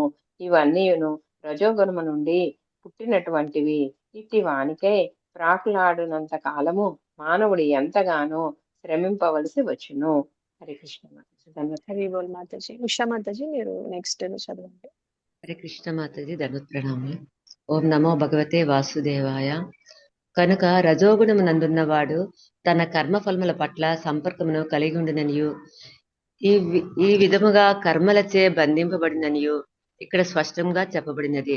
తన భార్యను, సంతానమును, సమాజమును సంతృప్తి పరచుటకును మరియు తన గౌరవమును నిలుపుటకును మానవుడు సదా కర్మల యందు నిమగ్నుడు కావలసి ఉండును. దీనిని బట్టి భౌతిక ప్రపంచం అంతయు ఇంచుమించుగా రజోగుణం నందే నిలిచి ఉండును. ఆధునిక నాగరికత రజోగుణము దృష్ట్యా ప్రగతి చెందినదిగా పరిగణింపబడుచున్నది. వాస్తవం నాకు పూర్వము దృష్టి సత్వగుణాభివృద్ధియే సగుణాభివృద్ధియే. కనిపించట్లేదా మాతాజీ? పైకి పెట్టిన కనిపిస్తుంది. ఇది చదవండి మనకి లాస్ట్ లైన్ లాస్ట్. వాస్తవమునకు పూర్వము సత్వగుణాభివృద్ధియే ప్రగతిగా పరిగణింపబడేది. సత్వగుణమునందు స్థితులైన వారికి ముక్తి లేదనినచో రజోగుణమున బద్ధులైన వారిని గురించి ప్రత్యేకంగా చెప్పేదేమున్నది. హరే కృష్ణ. థ్యాంక్ యూ మాతాజీ. Hare Krishna. Thank you. So ఇక్కడ నెక్స్ట్ 9th 7 శ్లోకాలు ఏం చెప్తున్నారో చూద్దాం కృష్ణ. సో రజోగుణం అంటే ఏంటి? కోరికలు. అదే మాతాజీ, కోరికలు మనం ఎక్కువగా ఉంటాయి. ఎట్లాగైతే ఉద్యోగాలు చేస్తా, ఇల్లు, పిల్లలు, ఇంద్రియాల కోరికలు ఇంటెన్స్ భౌతిక ప్రపంచం, భౌతిక కోరికలు ఎక్కువ ఉంటాయి అన్నమాట. ఇంటెన్స్ డిజైర్ తో నిండిపోయి ఉంటదంట. సో తృష్ణ అంటే ఇంటెన్స్ డిజైర్ అన్నమాట, చాలా స్ట్రాంగ్ గా ఉంటుంది అనమాట ఆ కోరిక. సంగ అంటే అటాచ్మెంట్. సో ఇక్కడ సత్వగుణంలో ఉన్నంత డిటాచ్మెంట్ ఉండదు అనమాట. సో రజోగుణంలో చాలా అటాచ్మెంట్ ఉంటుంది, అంటే చాలా హ్యాంకరింగ్ ఉంటుంది అనమాట. అందుకనే బాండేజ్ ఎలా వస్తుందని కృష్ణ చెప్తున్నారు. కర్మ సంగేన దేహిన అంటున్నారు. అంటే వాళ్ళు ఫ్రూటివ్ యాక్టివిటీస్ లో అటాచ్ అయిపోతారని చెప్తున్నారు. ఏవైతే ఈ కర్మలు చేస్తారో, కామ్య కర్మలు చేస్తారో వాటికి అటాచ్ అయిపోయి ఉంటారు అనమాట. ఎప్పుడు బిజీగా ఏదో చేయాలి, ఏదో సంపాదించాలి, ఏదో అచీవ్ చేయాలి, ఏదో సాధించాలి అని ఉంటారన్నమాట. అంటే ఎండ్లెస్ సైకిల్లో ఉంటారన్నమాట. అంటే మనకి ప్రభుపాదుల వారు చెప్పారు కదా, మేల్ ఫీమేల్ అట్రాక్షన్ కూడా ఉంటుంది. స్త్రీ పురుషుల మధ్య అట్రాక్షన్ ఏదైతే ఉంటుందో అది కూడా ఒక లక్షణం అంట. సో రజోగుణంలో లస్ట్ అనేది చాలా స్ట్రాంగ్ గా ఉంటుంది అనమాట. అంటే దాని నుంచి వాళ్ళకి ఏమొస్తుందంటే ఫ్యామిలీ అటాచ్మెంట్, ఇంకా పిల్లలు, ఇల్లు, కంఫర్ట్స్, ఇవన్నీ దాని నుంచే వస్తాయి అన్నమాట. ఇంకా దానివల్ల వాళ్ళకి కూడా సైకిల్ క్రియేట్ అయ్యింది. ఇంకా సంపాదించాలి, ఇంకా పని చేయాలి, ఇలా వ్యక్తి పూర్తిగా దాంట్లో ఎంటాంగిల్ అయిపోతారు అనమాట, చిక్కుకొని పోతారు అనమాట. సత్వగుణంలో ఉన్న వాళ్ళకి అంత స్ట్రాంగ్ డిజైర్స్ ఉండవు. రజోగుణంలో ఉన్న వాళ్ళకి ఫుల్ గా స్ట్రాంగ్ డిజైర్స్ ఉంటాయి అనమాట. బాగా బలమైన కోరికలు ఉంటాయి అనమాట. ఆ కోరికల వల్లే రజోగుణంలో వాళ్ళు బంధనంలో చిక్కుకుంటారనమాట. అంటే సత్వగుణంలో మనం 2 లక్షణాలు చెప్పుకున్నాం, ఆనందం, జ్ఞానం 2 ఉంటాయి. దాని వల్ల వాళ్ళకి బాండేజ్ క్రియేట్ అవుతుంది. రజోగుణంలో ఉన్న వాళ్ళకి డిజైర్, అటాచ్మెంట్, కర్మ, ఈ మూడింటి ద్వారా బాండేజ్ క్రియేట్ అవుతుంది అనమాట. అంటే కోరిక, దాని వల్ల వచ్చే అటాచ్మెంట్, దాని వల్ల వాళ్ళు చేసే యాక్టివిటీస్, కర్మ ఏదైతే ఉంటుందో ఆ మూడింటి వల్ల వాళ్ళకి బంధనం అనేది ఏర్పడుతుంది అని చెప్తున్నారు అనమాట. కానీ ఈ 3 గుణాలని దాటడమే మనకి అల్టిమేట్ గోల్ అని మనం ఎప్పుడు గుర్తు చేసుకుంటూ ఉండాలి. అది ఎలా సాధ్యమవుతుందంటే కేవలం భక్తి ద్వారానే సాధ్యమవుతుంది అనమాట. అయితే ఈ శ్లోకంలో కృష్ణ ఒక 4 పదాలు వాడారనమాట. రాగ అంటే స్ట్రాంగ్ డిజైర్ అనమాట, బలమైన కోరిక. తృష్ణ అంటే అది ఇంకా తీరని ఆశ అన్నమాట. ఎలా ఉంటుందంటే ఇప్పుడు మనం ఒక ఇల్లు కొనుక్కున్నాం అనుకోండి, ఆ ఇల్లు తర్వాత ఒక కారు కొనుక్కోవాలనుకుంటాం, ఆ కారు తర్వాత మళ్ళీ ఇంకో కోరిక వచ్చేస్తుంది అనమాట. సో అది తీరని కోరిక అనమాట. అది తృష్ణ అంటే తెలుసు కదా మనకి, ఎప్పుడు అది తీరదు. ఎప్పటికీ ఆ కోరిక ఇంకొకటి వస్తూనే ఉంటాయి. ఇంకా అటాచ్మెంట్, సంఘ అని చెప్పారు, అది అటాచ్మెంట్ వల్ల కూడా వస్తుంది అనమాట. ఫ్యామిలీ అటాచ్మెంట్ కానివ్వండి, లేదంటే పేరు ప్రఖ్యాతుల వల్ల వచ్చే అటాచ్మెంట్ కానివ్వండి, ఏదైనా ఆ మూడిటి వల్ల వాళ్ళు చేసే కర్మ, అంటే వాళ్ళు ఫలితాల కోసం కర్మ చేస్తారనమాట. ఈ కామ్య కర్మ చేస్తారు కాబట్టి ఈ 4 వల్ల, రాగ, తృష్ణ, సంఘ, కర్మ, ఈ 4 వల్ల వీళ్ళు అటాచ్ అయిపోయి ఉంటారని చెప్తున్నారు. అంటే ఇది ఒక చైన్ లాంటిది అనమాట. ఫస్ట్ ఒక కోరిక వస్తుంది, అది బాగా బలంగా మారుతుంది, దాని మీద వాళ్ళకి అటాచ్మెంట్ పెరుగుతుంది, చివరికి దానికోసం కర్మలు చేస్తూ దాంట్లో చిక్కుకుపోతారని చెప్తున్నారు అనమాట. అంటే రజోగుణం మనిషిని పూర్తిగా ఈ యాక్షన్ మోడ్ లో పెట్టేస్తుంది అనమాట. ఎప్పుడు బిజీగా ఇంకా సంపాదించాలి, ఇంకా ఏదో సాధించాలి అనే ఈ కోరికలు ఉంటాయి అనమాట. ఇది ఎండ్లెస్ సైకిల్ అని చెప్తారు అనమాట, ఇది ఎప్పటికీ అయిపోదు. అందుకే కృష్ణ ఏమంటున్నారు, రాగాత్మకం అంటే ఈ అటాచ్మెంట్ ఏదైతే ఉంటుందో అది ఈ ఎండ్లెస్ కోరికలు ఏవైతే ఉంటాయో వాటి వల్ల, తృష్ణ వల్ల వస్తుంది, దాని మీద అటాచ్మెంట్ వల్ల వస్తుంది అని చెప్తున్నారు అనమాట. అంటే ఇది కర్మ సంఘం ద్వారా మనల్ని బంధిస్తుంది అనమాట. మనం ఏదైతే కర్మలు చేస్తామో వాటి మీద అటాచ్ అయి ఉంటామో ఆ రిజల్ట్స్ మీద, దాని వల్ల ఈ బంధనం వస్తుంది అని చెప్తున్నారు అనమాట. అంటే మన వీళ్ళకి పనుల మీద ఇంకా ఫలితాల మీద ఆసక్తి చాలా ఉంటుంది అనమాట. సో రాగాత్మకం అంటే జనరల్ గా రాగం అంటే అటాచ్మెంట్, అంటే నాకు ఇది కావాలి, నాకు ఇది ఇష్టం, నేను ఇది సాధించాలి అని ఒక స్ట్రాంగ్ గా డిజైర్ ఉంటుంది అనమాట. అంటే లైట్ గా కూడా కాదు, వాళ్ళకి చాలా ఆ, బలంగా ఉంటుందని చెప్తున్నారు. అంటే నాకు ఈ పొజిషన్ కావాలి, నాకు ఈ రెస్పెక్ట్ కావాలి అని ఉంటుంది. వాళ్ళది రాలేకపోతే మైండ్ డిస్టర్బ్ అయిపోతూ ఉంటుంది అనమాట. ఇంకా తృష్ణ అంటే వాళ్ళకి అంతులేని, ఇంకా నెవర్ ఎండింగ్ అనమాట. అది ఎప్పుడు ఒకదాని తర్వాత ఒకటి, ఒకదాని తర్వాత ఒకటి. ఒక కోరిక ఫుల్ఫిల్ అయితే ఇంకో కోరిక వెంటనే వచ్చేస్తుంది అనమాట. ఫర్ ఎగ్జాంపుల్ ఇప్పుడు 10 లక్షల శాలరీ కోసం స్టార్టింగ్ లో వాళ్ళు అనుకుంటారు, 10 లక్షల శాలరీ వస్తే నేను సెటిల్ అయిపోవచ్చు అని. కానీ 10 లక్షల శాలరీ వస్తే వాళ్ళు ఆనందంగా ఉంటారా? కొన్ని రోజులు, చాలా టెంపరీ టైంలో వాళ్ళు టైంకి హ్యాపీగా ఉంటారు. తర్వాత ఏమనుకుంటారు, 20 లక్షలు వస్తే బాగుంటుంది అనుకుంటారు. ఇంకా దానికోసం బాగా కష్టపడుతూ ఉంటారు అనమాట. 20 లక్షలు వస్తే 50 లక్షలు వస్తే బాగుంటుంది అనుకుంటారు, దానికోసం ఇంకా ఇంకా కష్టపడుతూ ఉంటారు. ఇంక 50 లక్షలు వస్తే ₹1,00,00,000 జీతం వస్తే ఇంకా బాగుంటుందని దానికోసం ఇంకా కష్టపడుతుంటారు, ప్రమోషన్ల కోసం ఇంకా రాత్రి పగలు పనిచేస్తూ ఉంటారు అనమాట. అంటే వాళ్ళకి సాటిస్ఫాక్షన్ అనేది ఎప్పటికీ రాదనమాట. ఏదో టెంపరీ పీరియడ్ ఆఫ్ టైమ్ లో అది అచీవ్ అయిన తర్వాత, ఫర్ ఎగ్జాంపుల్ ఇప్పుడు 10th క్లాస్ చదివే పిల్లలు ఉన్నారు అనుకోండి, వాళ్ళు 10th క్లాస్ కోసం ఎంత కష్టపడతారు, ఆ రిజల్ట్ వచ్చిన తర్వాత ఎంతసేపు ఆనందంగా ఉంటారు, మళ్ళీ 11th లో జాయిన్ అయ్యే వరకు కొద్దిగా ఆనందంగా ఉంటారు, 11th లో జాయిన్ అయ్యాక మళ్ళీ ఆ కోరిక ఉంటుంది 11th లో బాగా మార్కులు రావాలని. అట్లా ఈ ఎండ్లెస్ తృష్ణ అనేది ఉంటుంది అనమాట. అంటే ఇది అగ్ని లాంటిదని కూడా చెప్తూ ఉంటారు. ఆ కోరికలనే ఆయిల్ వేస్తూ ఉంటే అగ్ని ఇంకా పెరుగుతూ ఉంటుంది అనమాట. అది అలా దానితో పోలుస్తూ ఉంటారు. ఇంకేం చెప్తున్నారు, సంఘ అంటే ఇది ఒక అటాచ్మెంట్ ట్రాప్ లాంటిది అనమాట. అంటే సంఘ అంటే వస్తువుల మీద ఉండొచ్చు అటాచ్మెంట్, మనుషుల మీద ఉండొచ్చు, లేదా మనం చేసే కర్మ ఫలితాల మీద ఉండొచ్చు, లేదంటే ఒక్కొక్కసారి మన పేరు ప్రఖ్యాతలు, సంఘంలో మనకి ఒక ఆ, ఒక ఐడెంటిటీ ఉండాలనుకోవడం, ఇలాంటివి కూడా ఉండొచ్చు. అంటే నేను జాబ్ చేస్తే నాకు వాల్యూ వస్తుంది, నా సక్సెస్, నేను సక్సెస్ అయితే నాకు హ్యాపీనెస్ వస్తుంది అని అనుకుంటూ ఉంటారు అనమాట. సో ఇది చాలా డేంజరస్ అని చెప్తున్నారు అనమాట. సో రజోగుణం ఎలా బంధిస్తుందంటే కర్మ సంగేన ఆ బంధం అలా కర్మ సంఘం వల్ల వస్తుందని చెప్తున్నారు. అంటే పని చేయడంలో, ఫలితాల మీద అటాచ్మెంట్ ఉండడంలో, ఇలా సైకిల్లో తిరుగుతూ ఉంటారు అనమాట. అంటే ఒక కోరిక వల్ల పని చేస్తారు, పని చేసి ఫలితం కోసం యాంగ్జైటీ ఉంటుంది. రిజల్ట్ వచ్చిన తర్వాత ఒకవేళ వాళ్ళకి అనుకున్నంత రిజల్ట్ వస్తే అది కూడా టెంపరీ హ్యాపీనెస్ వస్తుంది. ఒకవేళ వాళ్ళు అనుకున్న రిజల్ట్ రాలేదనుకోండి, అంటే ప్రతి వాళ్ళు సక్సెస్ అవుతారని గ్యారంటీ లేదు కదా. ఫర్ ఎగ్జాంపుల్ ఇప్పుడు నాకు 20 లక్షల శాలరీ రావాలనుకున్నా అనుకోండి, 10 లక్షలు ఉన్నప్పుడు అందరికీ 20 లక్షలు రావు కదా, ఎవరో కొంతమంది సక్సెస్ అవుతారు. ఎంత కష్టపడినా కూడా కొంతమందికి ప్రమోషన్ వస్తుంది. సో ప్రమోషన్ వచ్చిన వాళ్ళు కొంత సమయం వరకు హ్యాపీనెస్ ఉంటుంది, రాని వాళ్ళందరి సంగతి ఏంటి, వాళ్ళు ఫ్రస్ట్రేషన్ వస్తుంది అనమాట.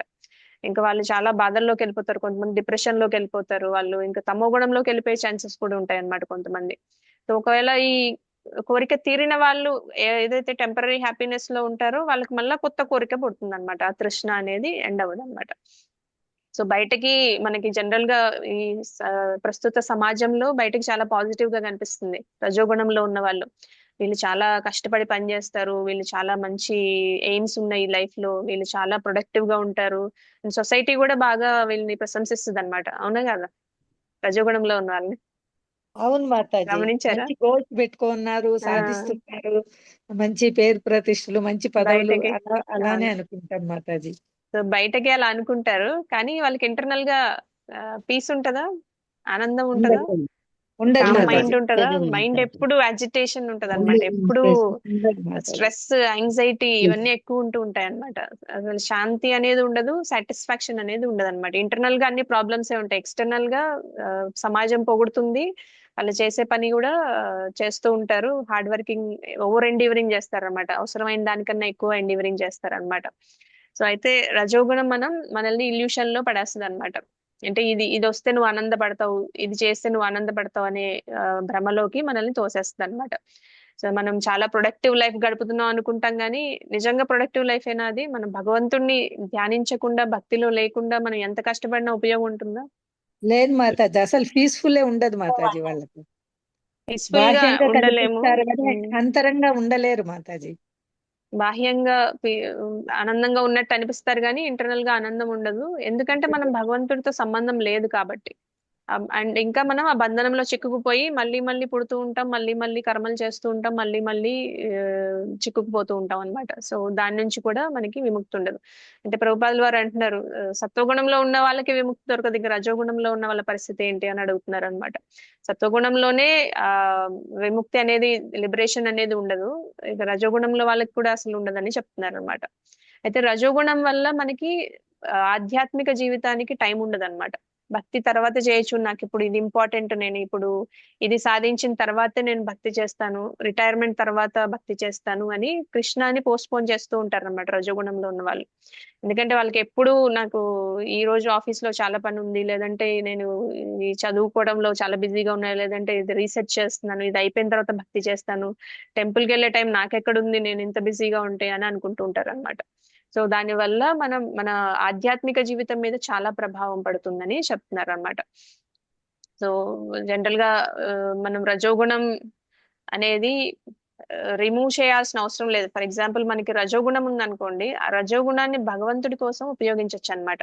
అంటే మనం చేసే పని సేవలాగా చేయొచ్చు, మనం ఉండే కోరిక భగవంతుడిని తృప్తిపరచడానికి కోరికలు ఉండొచ్చు, అండ్ ఏదైనా ఫలితం వచ్చింది అనుకోండి అది భగవంతుడికి ఆఫర్ చేయొచ్చు అన్నమాట. సో దాన్ని మనం భక్తికి ట్రాన్స్ఫార్మ్ చేసుకోవచ్చు అని చెప్తున్నారు అనమాట.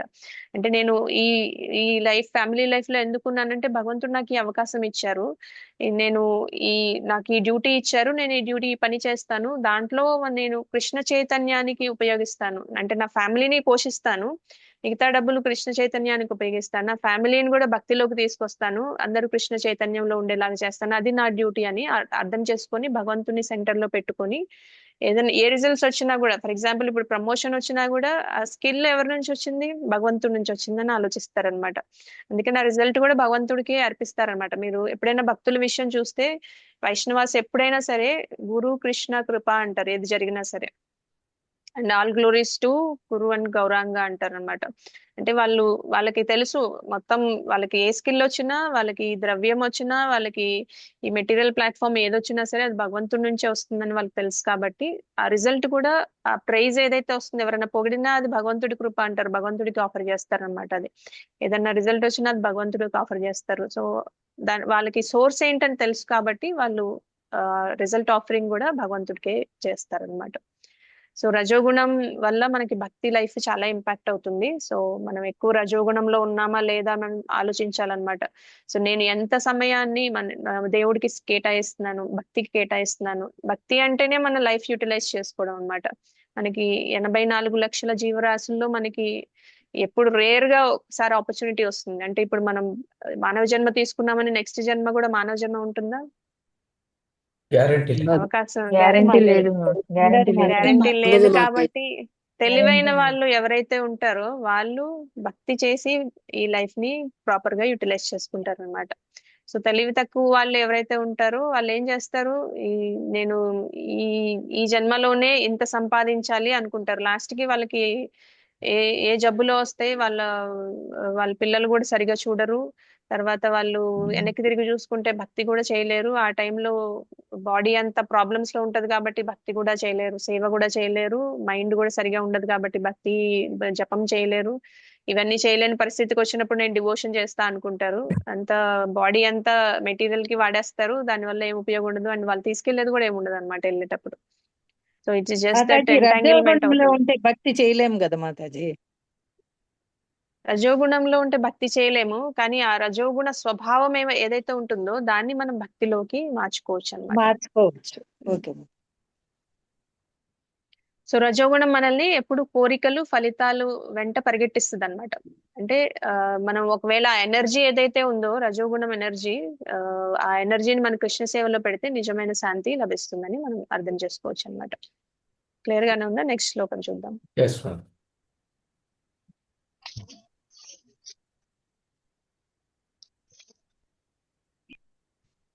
తమస్త్వజ్ఞానజం విద్ధి సమస్తజ్ఞానం విద్ధి మోహనం సర్వదేహినాం మోహనం సర్వదేహినాం ప్రమాదాలస్య నిద్రాభిస్ ప్రమాదాలస్య నిద్రాభిః తన్నిబధ్నాతి భారత తన్నిబధ్నాతి భారత తమస్త్వజ్ఞానజం విద్ధి సమస్తజ్ఞానం విద్ధి మోహనం సర్వదేహినాం మోహనం సర్వదేహినాం ప్రమాదాలస్య నిద్రాభిః ప్రమాదాలస్య నిద్రాభిః తన్నిబధ్నాతి భారత.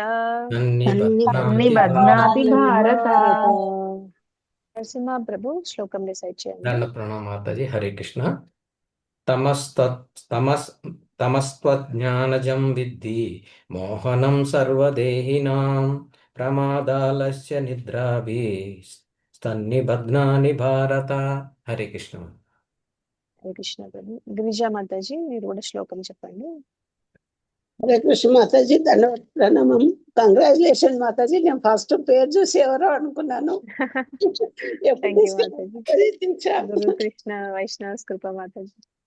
వాళ్ళందరి మెర్సీ వల్ల దీక్ష వచ్చింది మాతాజీ. ఇప్పుడు మీకు ఇప్పుడు వచ్చిందా మాతాజీ? ఇన్నాళ్ళు పార్వతీ మాతాజీని వస్తా అంటే ఈ రోజు పేరు మారింటే ఏమీ అనుకున్నాం మాతాజీ. అవును మాతాజీ. హరే కృష్ణ మాతాజీ. తీసుకున్నారు మాతాజీ? దీక్ష తీసుకున్నారా మాతాజీ మీరు? అవును మాతాజీ, దీక్ష అయింది 11th మార్చ్ కి దీక్ష అయింది. పరమ పూజ రాధనా స్వామి మహారాజ్ నుంచి దీక్ష వచ్చింది మాతాజీ. మాతాజీ కంగ్రాచులేషన్స్ మాతాజీ. హరి బోల్, హరి బోల్ మాతాజీ. హరే బోల్ మాతాజీ. థ్యాంక్ యూ మాతాజీ. హరే కృష్ణ మాతాజీ. కృష్ణ కాన్షియస్ మాతాజీ. కంగ్రాచులేషన్స్. కంగ్రాచులేషన్స్ మాతాజీ. మీ అందరి బ్లెస్సింగ్స్ వల్ల కూడా వచ్చింది మాతాజీ. యాక్చువల్ గా మీ అందరు కూడా దాంట్లో పాత్ర పోషించారు. నేనే మీకు thank you so much for all your blessings. మాతాజీ సఖి అని కూడా వచ్చింది మాతాజీ పేరు. అవును మాతాజీ, లలితా సఖి దేవిదాస్. అవును, మీ పేరు లక్ష్మీ పార్వతి కదా? అవును మాతాజీ. అంటే మరి మాతాజీ మంచి పేరు వచ్చింది మాతాజీ. చాలా హ్యాపీగా ఉంది మాతాజీ. పేరు సూట్ అయిపోయింది మాతాజీ. చాలా బాగుంది మాతాజీ పేరు. కంగ్రాచులేషన్స్ మాతాజీ. పేరు కూడా నేను అలాగే మారుస్తారా మాతాజీ? ఏంటి మాతాజీ? పేరు కూడా మారుస్తారా? పేరు మారుస్తారు. దేవిదాస్ ఇది నెక్స్ట్ జన్మ అన్నట్టు అన్నమాట మనకి. సో పేరు కూడా మారుస్తారు మనకి. అంటే ఆధ్యాత్మిక పేరు ఇప్పుడు ఇస్తారు. మీరు అన్నిట్లో ఇంకా ఈ నేమే ఉపయోగించాలా మాతాజీ? అంటే మనం భౌతికంగా ఆఫీసుల్లో వాటిల్లో మార్చుకోవాల్సిన అవసరం లేదు, కానీ మనకి మిగతా భక్తి లైఫ్ లో ఇది వేరే ఉంటుంది. భక్తి పరంగా ఇది ఈ క్లాసుల్లో ఇది ఇక్కడ దేవుడికి సంబంధం తావనంతా మీరు ఇదే పేరే వాడాలా మాతాజీ? భక్తికి సంబంధించి అంతా ఇది వాడుకోవాలా మాతాజీ? లలితా సఖి దేవిదాస్. కంగ్రాచులేషన్స్ మాతాజీ. మాతాజీ లాస్ట్ లో అడుగుదాం అనుకున్నా కానీ ఉత్సాహత ఆపుకోలేకపోయాను. శ్లోకం చదవండి మాతాజీ. నెక్స్ట్ చూద్దాం, మనం లాస్ట్ లో టైం ఉంటే మాట్లాడదాం. జ్ఞానజం విద్ధి. సారీ మాతాజీ. ఓం నమో భగవతే వాసుదేవాయ. తమస్త్వం జ్ఞానజం విద్ధి మోహనం సర్వదేహినాం ప్రమాదాలస్య నిద్రాభి మాతాజీ మీరు మ్యూట్ చేసుకుంటారా? కృష్ణ మాతాజీ నేను చదవండి, వినిపించిందా చదవండి మాతాజీ. ఓం నమో భగవతే వాసుదేవాయ. తమస్త్వం జ్ఞానజం విద్ధి మోహనం సర్వదేహినాం ప్రమాదాలస్య నిద్రాభి స్తన్నిబధ్నంతి భారత. హరే కృష్ణ మాతాజీ. ధన్యవాదాలు మాతాజీ. థ్యాంక్ యూ మాతాజీ. సంధ్యా మాతాజీ అనువాదం చదవండి. హరే కృష్ణ మాతాజీ. దండవత్రం. కంగ్రాచులేషన్స్ అండ్ శ్రీల ప్రభుపాదికి జయ. అనువాదం. ఓ భరత వంశీయుల అజ్ఞానం వలన పుట్టిన తమోగుణం బద్ధజీవులందరికీ మోహ కారణమని ఎరుంగుము. బద్ధజీవుని బంధించినటువంటి బుద్ధిహీనత, సోమర్తనము, నిద్ర ఉన్నవి ఈ తమోగుణపు ఫలములై ఉన్నవి. హరే కృష్ణ మాతాజీ. భువనేశ్వరి మాతాజీ భాష్యం చదవండి. సగం చదవండి మాతాజీ, నేను హైలైట్ చేసినంత వరకు, మిగతాది వేరే వాళ్ళకి అవకాశం ఇస్తాను.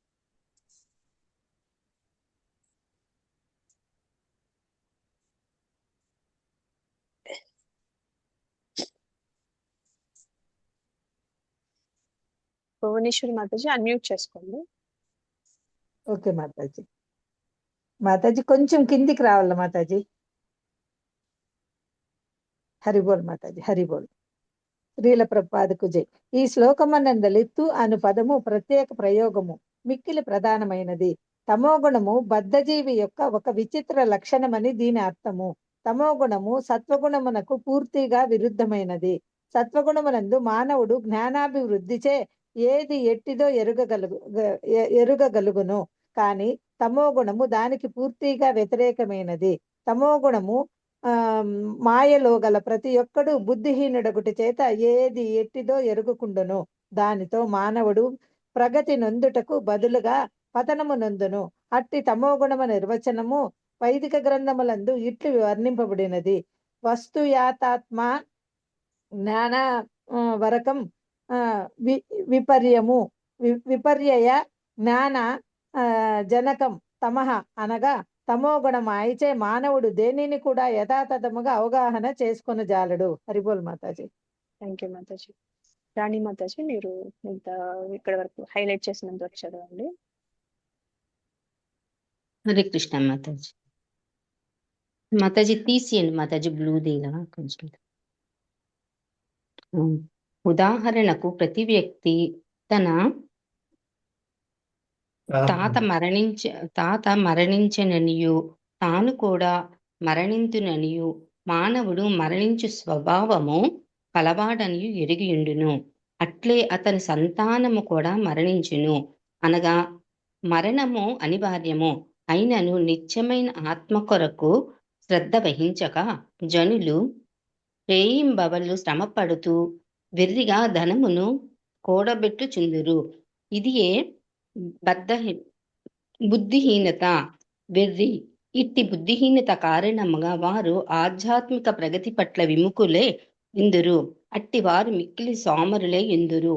ఆధ్యాత్మిక అవగాహన కొరకై ఈ సత్సంగములను ఆహ్వానింపబడినప్పుడు వారు ఆసక్తిని చూపరు.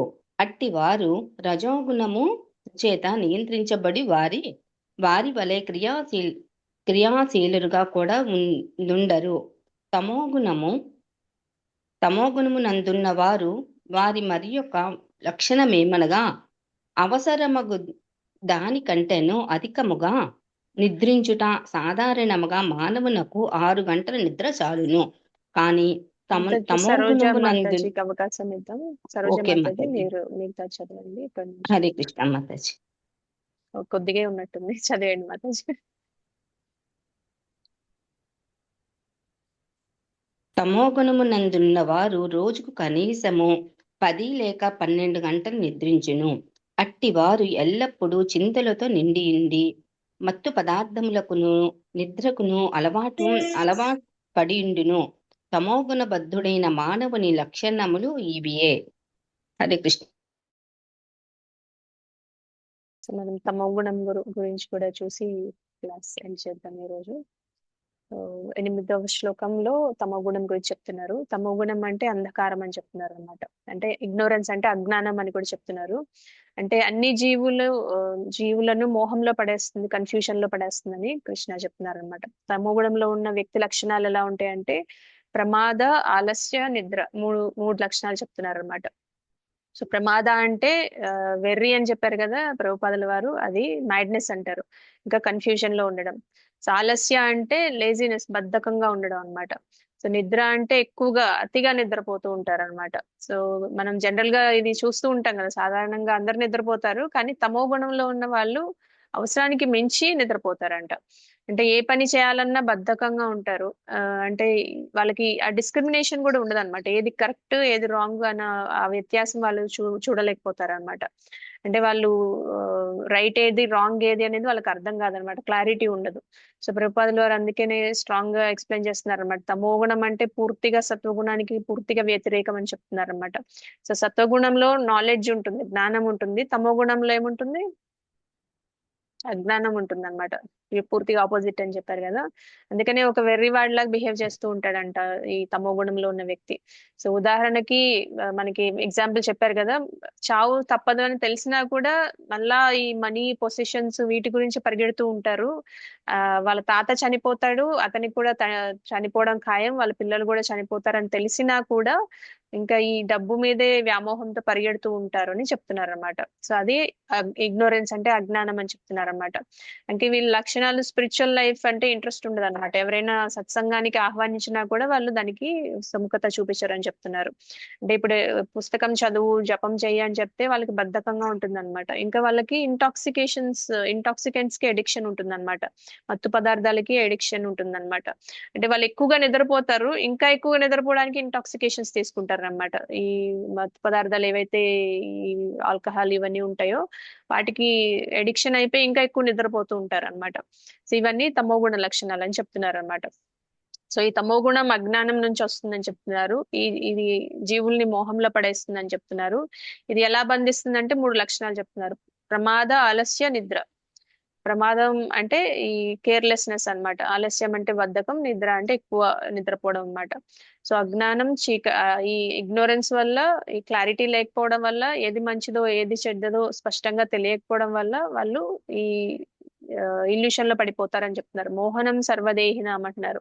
అంటే ఇల్యూషన్ లో పడేస్తుందంట. తప్పు కూడా సరే, వాళ్ళకి తప్పు కూడా కరెక్ట్ గా అనిపిస్తుంది అంట.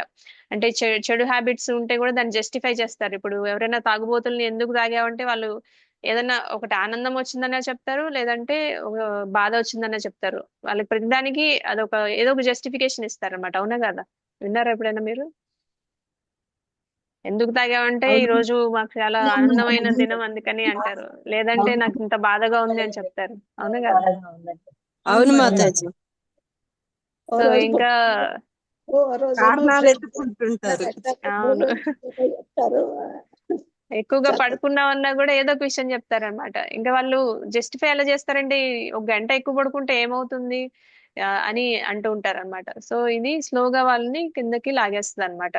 సో ఈ 3 ప్రధాన లక్షణాలు ఏవైతే ఉన్నాయో, ప్రమాదం అంటే బాధ్యత లేకుండా ఉండడం, అంటే వాళ్ళు ఈ పని చేస్తే నేను నెక్స్ట్ కాన్సిక్వెన్సెస్ ఏమొస్తాయని ఆలోచించరు అనమాట. ఈ చెడు పని చేయడం వల్ల, ఫర్ ఎగ్జాంపుల్ ఇప్పుడు జంక్ ఫుడ్ ఉంది అనుకోండి, అది తినేస్తారు, బాగా స్పైసీ మసాలా ఫుడ్ తింటారు. నెక్స్ట్ డే వాళ్ళు వాష్రూమ్కి వెళ్ళినప్పుడు చాలా బాధపడతారు అనమాట. లేకపోతే కాన్స్టిపేషన్ తో బాధపడతారు. కానీ ఆ కాన్సిక్వెన్స్ ముందే ఆలోచించరు అనమాట. ఓకే, ఇది మనకి ఆరోగ్యానికి మంచిది కాదు, ఇది తినడం వల్ల నాకు ప్రాబ్లం వస్తది అని ముందు ఆలోచించరు. అదే సత్వగుణంలో ఉన్న వాళ్ళు ఏం చేస్తారు, ఓకే ఇది నాకు మంచిది కాదు కాబట్టి నాకు ఇది అట్రాక్షన్ ఉన్నా సరే నేను దీనికి దూరంగా ఉంటాను అనుకుంటారు. ఇప్పుడు ఏదైతే మత్తు పదార్థాలు తీసుకుంటే, ఆల్కహాల్ తీసుకుంటే దానికి అడిక్షన్ అయిపోతాము, మనం డిస్క్రిమినేషన్ పవర్ పోతుంది, ఆ టైంలో ఎలా బిహేవ్ చేస్తామో తెలియదు, ఇవన్నీ మంచిది కాదు కాబట్టి నేను వాడికి దూరంగా ఉంటా అనుకుంటారు సత్వగుణంలో ఉన్న వాళ్ళు. కానీ తమో గుణంలో ఉన్న వాళ్ళు అవన్నీ ఆలోచించరు అనమాట. కాన్సిక్వెన్సెస్ గురించి ఆలోచించరు, ఇంకా హెల్త్ గురించి ఆలోచించరు, డ్యూటీస్ గురించి ఆలోచించరు. వాళ్ళకి ఏదనిపిస్తే అది చేస్తారు అనమాట. ఇంకా ఏ పని చేయాలనిపించదు అనమాట. వాళ్ళు ఎప్పుడు పనుల్ని పోస్ట్ పోన్ చేస్తూ ఉంటారు. సర్లే రేపు చేసుకుందాం, ఎల్లుండి చేసుకుందాం అనుకుంటూ ఉంటారు అనమాట. ఇప్పుడే చేయాల్సిన అవసరమే ఉంది. తమో గుణంలో ఉన్న స్టూడెంట్స్ కూడా చూసారనుకోండి, వాళ్ళు ఎవ్రీడే చదువుకోరు. టీచర్ చెప్పినట్టు ఏ రోజుకి ఆ రోజు చదవరు, హోంవర్క్ లైఫ్ సరిగా చేయరు. లాస్ట్ ఎగ్జామ్ రోజు నైట్ అంతా మేల్కొని చదువుతూ ఉంటారు అనమాట. అంటే అది తమో గుణంలో ఉన్నట్టు పిల్లలు కూడా. సో దాన్ని మనం తమో గుణంలో, పెద్దవాళ్ళు తమో గుణంలో ఉంటే పిల్లలు ఇలా తమో గుణంలోకి వెళ్ళిపోతూ ఉంటారు అనమాట. ఇంకా అవసరమైన దానికన్నా ఎక్కువ నిద్రపోతూ ఉంటారు. దాని వల్ల ఏమవుతుందంటే, ఎక్కువ నిద్రపోవడం వల్ల యాక్టివ్ గా ఉండరు, ఎప్పుడు డల్ గా ఉంటారు అనమాట. మైండ్ కూడా అలర్ట్ గా ఉండదు. సో తమో గుణం అలా బంధిస్తుంది అనమాట. సో రజోగుణం మనల్ని పరిగెత్తిస్తుంది, తమో గుణం మనల్ని ఏ పని చేయకుండా ఆపేస్తుంది అనమాట. సో ఈ రెండిటికి కాంట్రాస్ట్ అలా ఉంటుంది. సో లేజినెస్ వల్ల ఈ పని కూడా అవాయిడ్ చేయడం వల్ల ఆపర్చునిటీస్ మిస్ అయిపోతూ ఉంటారు. దాని వల్ల వాళ్ళకి ఎక్కువ ఇంకా డౌన్ ఫాల్ ఉంటుందని చెప్తున్నారు అనమాట. ఎక్కువ ఫ్రస్ట్రేషన్ వస్తుంది, ఎక్కువ అజ్ఞానంలోకి వెళ్ళిపోతారని చెప్తున్నారు అనమాట. సో మనం చాలా మంది ఎగ్జాంపుల్స్ తీసుకుంటే, మనం ఈ ఫోన్ స్క్రాలింగ్ ఎండ్లెస్ గా చేస్తూ ఉంటారు కదా, వాళ్ళు కూడా తమో గుణంలో ఉన్నట్టే. టైం వేస్ట్ చేసుకుంటున్నారు, ప్రొడక్టివిటీ ఏమి ఉండదు అనమాట దానివల్ల. ఇంకా చాలా మంది వర్క్ లైఫ్ లో కూడా, మనం ఇంట్లో పనులు చేసుకునేటప్పుడు కూడా ప్రోక్రాస్టినేషన్ అంటే వాయిదా వేస్తూ ఉంటాం అనమాట. ఈ పని ఇప్పుడు కాదులే, రేపు చేసుకోవచ్చు, ఎల్లుండి చేసుకోవచ్చు అని వాయిదా వేయడం, రెస్పాన్సిబిలిటీ తీసుకోకపోవడం, లేకపోతే ఏది జరిగినా సరే పక్కన వాళ్ళ మీద బ్లేమ్ చేస్తూ ఉంటారు అనమాట. ఇది నా వల్ల కాదు, నీ వల్లే జరిగింది, నువ్వు చేయడం వల్లే ఎంత లేట్ అయింది, అలా ఒకరి మీద ఒకళ్ళు బ్లేమ్ చేసుకుంటూ ఉంటారు అనమాట.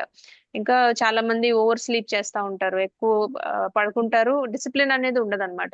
వాళ్ళకి లేవాలనే మోటివేషన్ ఉండదు అనమాట. ఇప్పుడే లేసి ఏం చేస్తాంలే అనుకుంటారు అనమాట. పొద్దున్నే లేవరు, 10 గంటలు 9 గంటలు 8 గంటలకు అట్లా వస్తూ ఉంటారు అనమాట.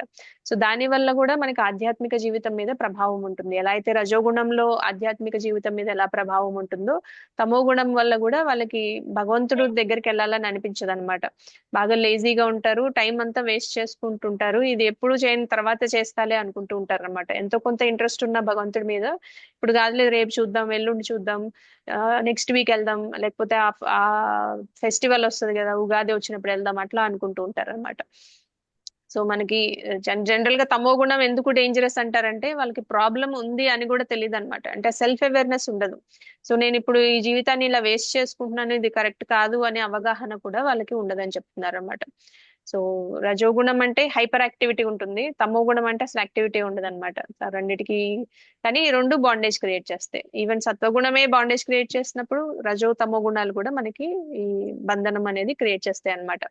సో తమో గుణం నుంచి బయటకు రావాలంటే ఒక డిసిప్లిన్ అనేది నేర్చుకోవాలి. అండ్ తొందరగా మేల్కోవడం అంటే మనకి గుణాలు ఎలా ప్రభావితం చేస్తాయి టైం ప్రకారం కూడా అనేది మనకి నెక్స్ట్ కృష్ణ చెప్తూ ఉంటారు. సో దాంట్లో కూడా మనం చూద్దాము. అండ్ మనకి జనరల్ గా తమో గుణంలో ఎవరైనా ఉన్నారనుకోండి, వాళ్ళని మనం మోటివేట్ చేయాలంటే వాళ్ళకి ఫస్ట్ డిసిప్లిన్ అలవాటు చేయాలి, తొందరగా లేవడం అలవాటు చేయాలి, ఇంకా డివోటీ అసోసియేషన్ ఒకటి అలవాటు చేయాలి, ఇంకా చాంటింగ్. మనం 16 మాలలు చెప్పవసరం లేదు, ఒక్క మాల చేయమని చెప్పాలి. 5 నిమిషాలు 10 నిమిషాలు టైం తీసుకొని స్లోగా రజోగుణం తమో గుణం నుంచి రజోగుణానికి, రజోగుణం నుంచి సత్వగుణానికి, తర్వాత త్రిగుణాలకి అతీతంగా భక్తి శుద్ధ సత్వాకి రావాలన్నమాట. సో తమో గుణంలో జనరల్ గా వాళ్ళకి ఏం చేయాలి అనిపించదు అనమాట. అందుకే తమో గుణంని ఆలస్య, అజ్ఞానం ఈ రెండుటి వల్ల కిందకి లాగేస్తుంది అని చెప్తున్నారు. కానీ భక్తి ద్వారా దీన్ని దాటచ్చు అని కూడా చెప్తున్నారు అనమాట.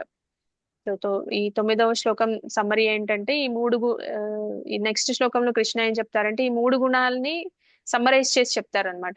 సత్వం ఎలా బంధిస్తుంది, రజోగుణం ఎలా బంధిస్తుంది, తమో గుణం ఎలా బంధిస్తుంది అనేది ఒక సమ్మరీ లాగా చెప్తారు నెక్స్ట్ శ్లోకంలో. అది రేపు చూద్దాము. క్లియర్ గానే ఉందా? ఉంది మాతాజీ, ఉంది మాతాజీ. అవి ఏమైనా ప్రశ్నలు ఉంటే అడగండి, లేదంటే మనం క్లాస్ క్లోజ్ చేసుకుందాం. అడిగితే మాతాజీ మేము ఇందులోకి రాకముందు కొంచెం లేట్ గా లేచేవాళ్ళం మాతాజీ. ఇందులోకి వచ్చాక మార్నింగ్ క్లాస్ కోసమైనా కొంచెం వేరింగా లెగుస్తున్నాం మాతాజీ. హరే కృష్ణ. గుణాల నుంచి ట్రాన్సెండ్ అవుతున్నాం అనమాట మెల్లగా. అంటే తమో గుణం నుంచి రజోగుణం నుంచి సత్వగుణానికి, తర్వాత మెల్లగా శుద్ధ సత్వ స్టేజ్ కి రావాలి. హరే కృష్ణ మాతాజీ. ఇక్కడ మాతాజీ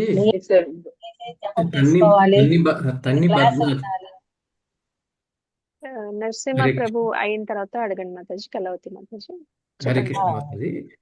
ఫస్ట్ ఈ రజోగుణం శ్లోకంలో మనకి తన్ని బద్నాతి కౌంతేయ అన్నారు. నెక్స్ట్ ఈ తామసం దీనిలో తన్ని బద్నాతి భారత అని అన్నారు. కొంచెం డిఫరెన్స్ అలా కొంచెం ఎక్స్ప్లెయిన్ చేస్తారు మాతాజీ. అక్కడ కూడా భారత అనొచ్చు కదా. సో కృష్ణ అని కూడా మనకి ఋషికేశ అని, మధుసూదన అని సంబోధిస్తూ ఉంటారు కదా కాంటెక్స్చువల్ గా. సో కృష్ణ ఇక్కడ కౌంతేయ అని ఎందుకన్నారని ఒకసారి చూద్దాం. నేను స్క్రీన్ షేర్ చేస్తాను.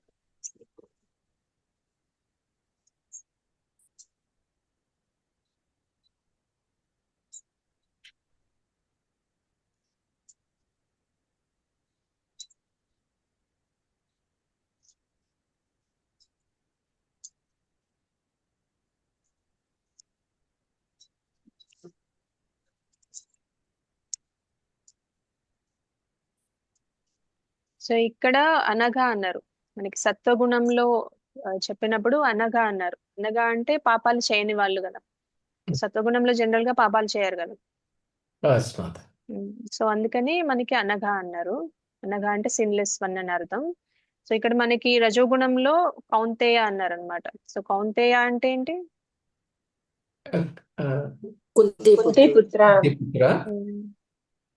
సో ఆయన క్షత్రియ వంశంలో పుట్టాడు అని అర్థం అన్నమాట.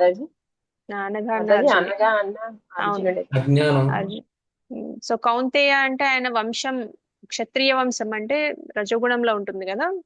వంశం గురించి ప్రస్తావించారనమాట. సో ఇక్కడ భారత అన్నారు. సో భారత అంటే భరత వంశం, అంటే క్షత్రియ వంశం కాకుండా భరత వంశం మొత్తం చెప్తున్నారు కదా. సో దాంట్లో అందరూ అన్ని రకాల వాళ్ళు ఉంటారు కదా. సత్వ రజో తమో గుణాలు అన్ని రకాల వాళ్ళు ఉంటారు కదా. సో అందుకని అట్లా సంబోధించారనమాట కృష్ణ. అంటే అంటే మామూలుగా ప్రకాశము అనే ఒక భావన కూడా ఉంది ఫస్ట్ అక్షరం. సో అంటే ఆయన భారత అంటే భరత వంశీయుడా అంటున్నారు. సో భరత వంశంలో చాలా మంది ఉంటారు కదా.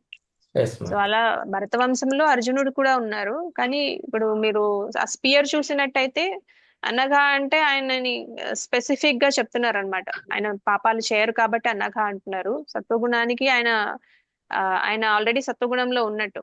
కానీ ఆయన క్షత్రియుడిగా ఉన్నప్పుడు రజోగుణం చూపియాలి కదా. సో Yes, అందుకని ma'am. ఆయన క్షత్రియ వంశం గురించి చెప్తున్నారు. ఇక్కడ భారత అంటున్నారు ఎందుకంటే భరత వంశంలో అన్ని రకాల వాళ్ళు ఉంటారు కదా. సో అన్ని మోడ్స్ ఉంటాయి అన్నమాట. 3 మోడ్స్ ఆ విధంగా ఆయన్ని సంబోధించారనమాట. క్లియర్ గా ఉందా ప్రభు? ఎస్ మాతాజీ. భా అంటే ప్రకాశము, రథ అంటే ఆసక్తుడు కమ్ము అని కూడా ఒక అర్థం కూడా ఉంది. భా అవును, అంటే ఇక్కడ భారత వంశీయుడా అని ఓవరాల్ గా చెప్తున్నారు అనమాట. ఓకే. కళావతి మాతాజీ, మీ ప్రశ్న ఏంటి అడగండి. అది ప్రశ్న ఏం లేదు మాతాజీ. అదే ఇంతకు ముందు మేము కూడా చాలా లేటుగా లేసే వాళ్ళము. ఇప్పుడు ఆ, తొందరగా లేచి జపం చేసుకుని మళ్ళీ క్లాస్ వినాలనే ఉత్సాహం కలుగుతుంది మాతాజీ. అది ఆ విషయం చెప్తామని మాట్లాడాను. నైస్ మాతాజీ. అలానే మనం మెల్లగా వెళ్తూ ఉంటాం. భక్తిలోకి వస్తే మిగతా అన్ని గుణాల నుంచి బయటకు వస్తామని కృష్ణ చెప్పిన దానికి మన ఎగ్జాంపుల్స్ చూసుకోవచ్చు అన్నమాట. మనం భక్తిలోకి రాకముందు ఎలా ఉండే వాళ్ళం, భక్తిలోకి వచ్చిన తర్వాత ఎలా ఉన్నాం అనేది ఆ డిఫరెన్స్ క్లియర్ గా తెలుస్తుంది.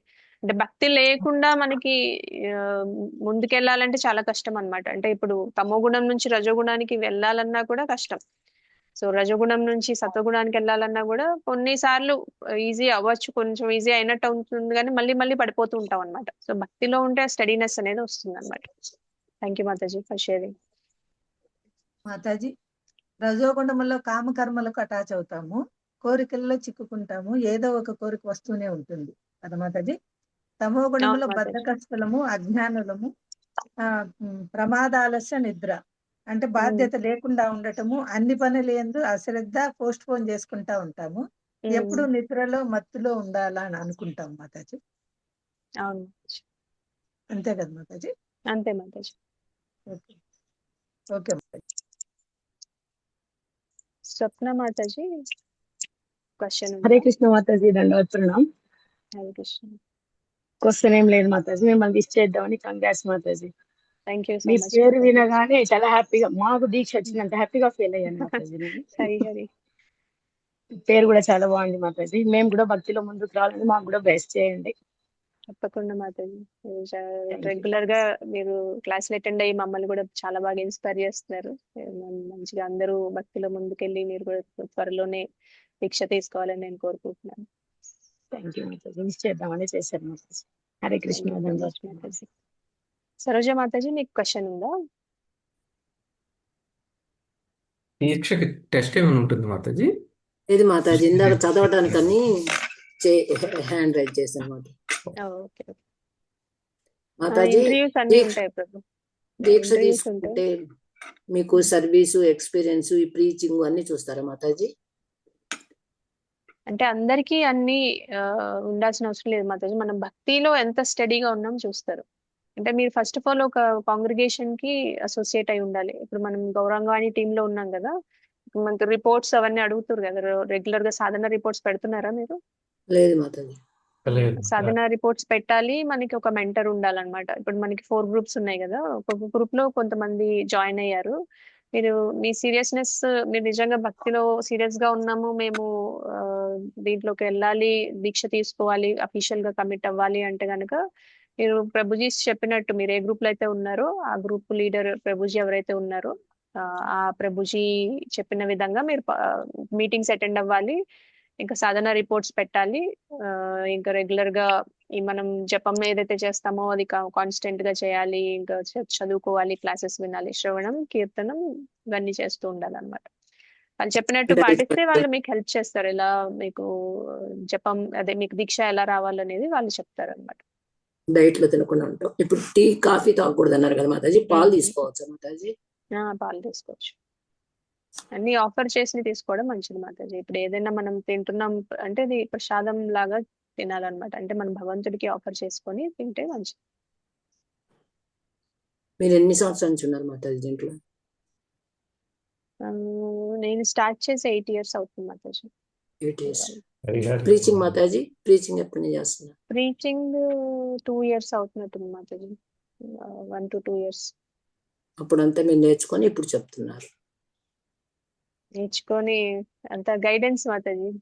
వైష్ణవాస్ మెర్సీ సీనియర్ వైష్ణవాస్ ఉన్నారు కదా, గోవర్ధన్ ప్రభు, రిషికేష్ ప్రభు, గంగా పాలక్ ప్రభు, వీళ్ళందరి గైడెన్స్ లో వాళ్ళు చెప్తారనమాట. వాళ్ళు ట్రైనింగ్ కూడా ఇస్తారు. ఎవరికైనా ఇంట్రెస్ట్ ఉంటే మీరు చక్కగా స్టడీగా ఉన్న వాళ్ళకి అవకాశాలు అనేది వస్తాయి అన్నమాట.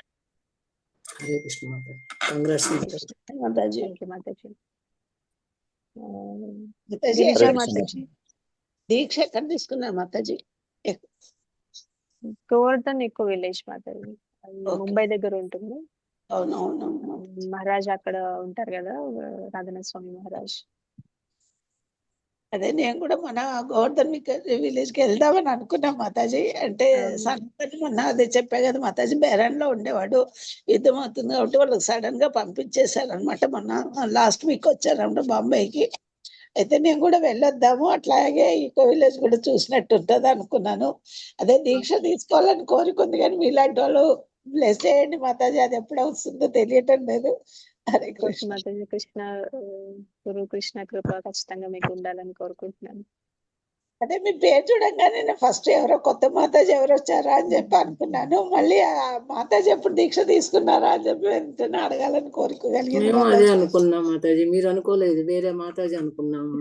ఓకే. ఏందో మీరు వచ్చారు, ఆమె ఏమైనా క్యాన్సిల్ అయితే మీరు వచ్చారేమో అనుకున్నాము. తర్వాత ఇప్పుడు మాతాజీ మీకు చెప్తా కంగ్రాట్స్, అప్పుడు చూస్తే పేరు తేడా ఉంది కదా, మీరు అనుకోలే. మేము అందరం అలాగే మాతాజీ అనుకున్నాం. పుట్టిన పాప అందరం వాళ్ళకి అలాగే కూడా అనుకున్నాం. సరే మాతాజీ. వేరే మాతాజీ, కొత్త మాతాజీ హరే వస్తుంది హరే అనుకున్నాము. కృష్ణ మాతాజీ, దండోత్ ప్రణాం. హరే కృష్ణ ప్రభు. మాతాజీ ముందుగా మీకు కృష్ణ చైతన్య శుభాకాంక్షలు మాతాజీ. థ్యాంక్ యూ ప్రభు. మేము ప్రణవానంద ప్రభు ఫాలోయర్స్. రాధానాథ్ హరే బోల్. మహారాజ్ గురించి రాధానాథ్ మహారాజ్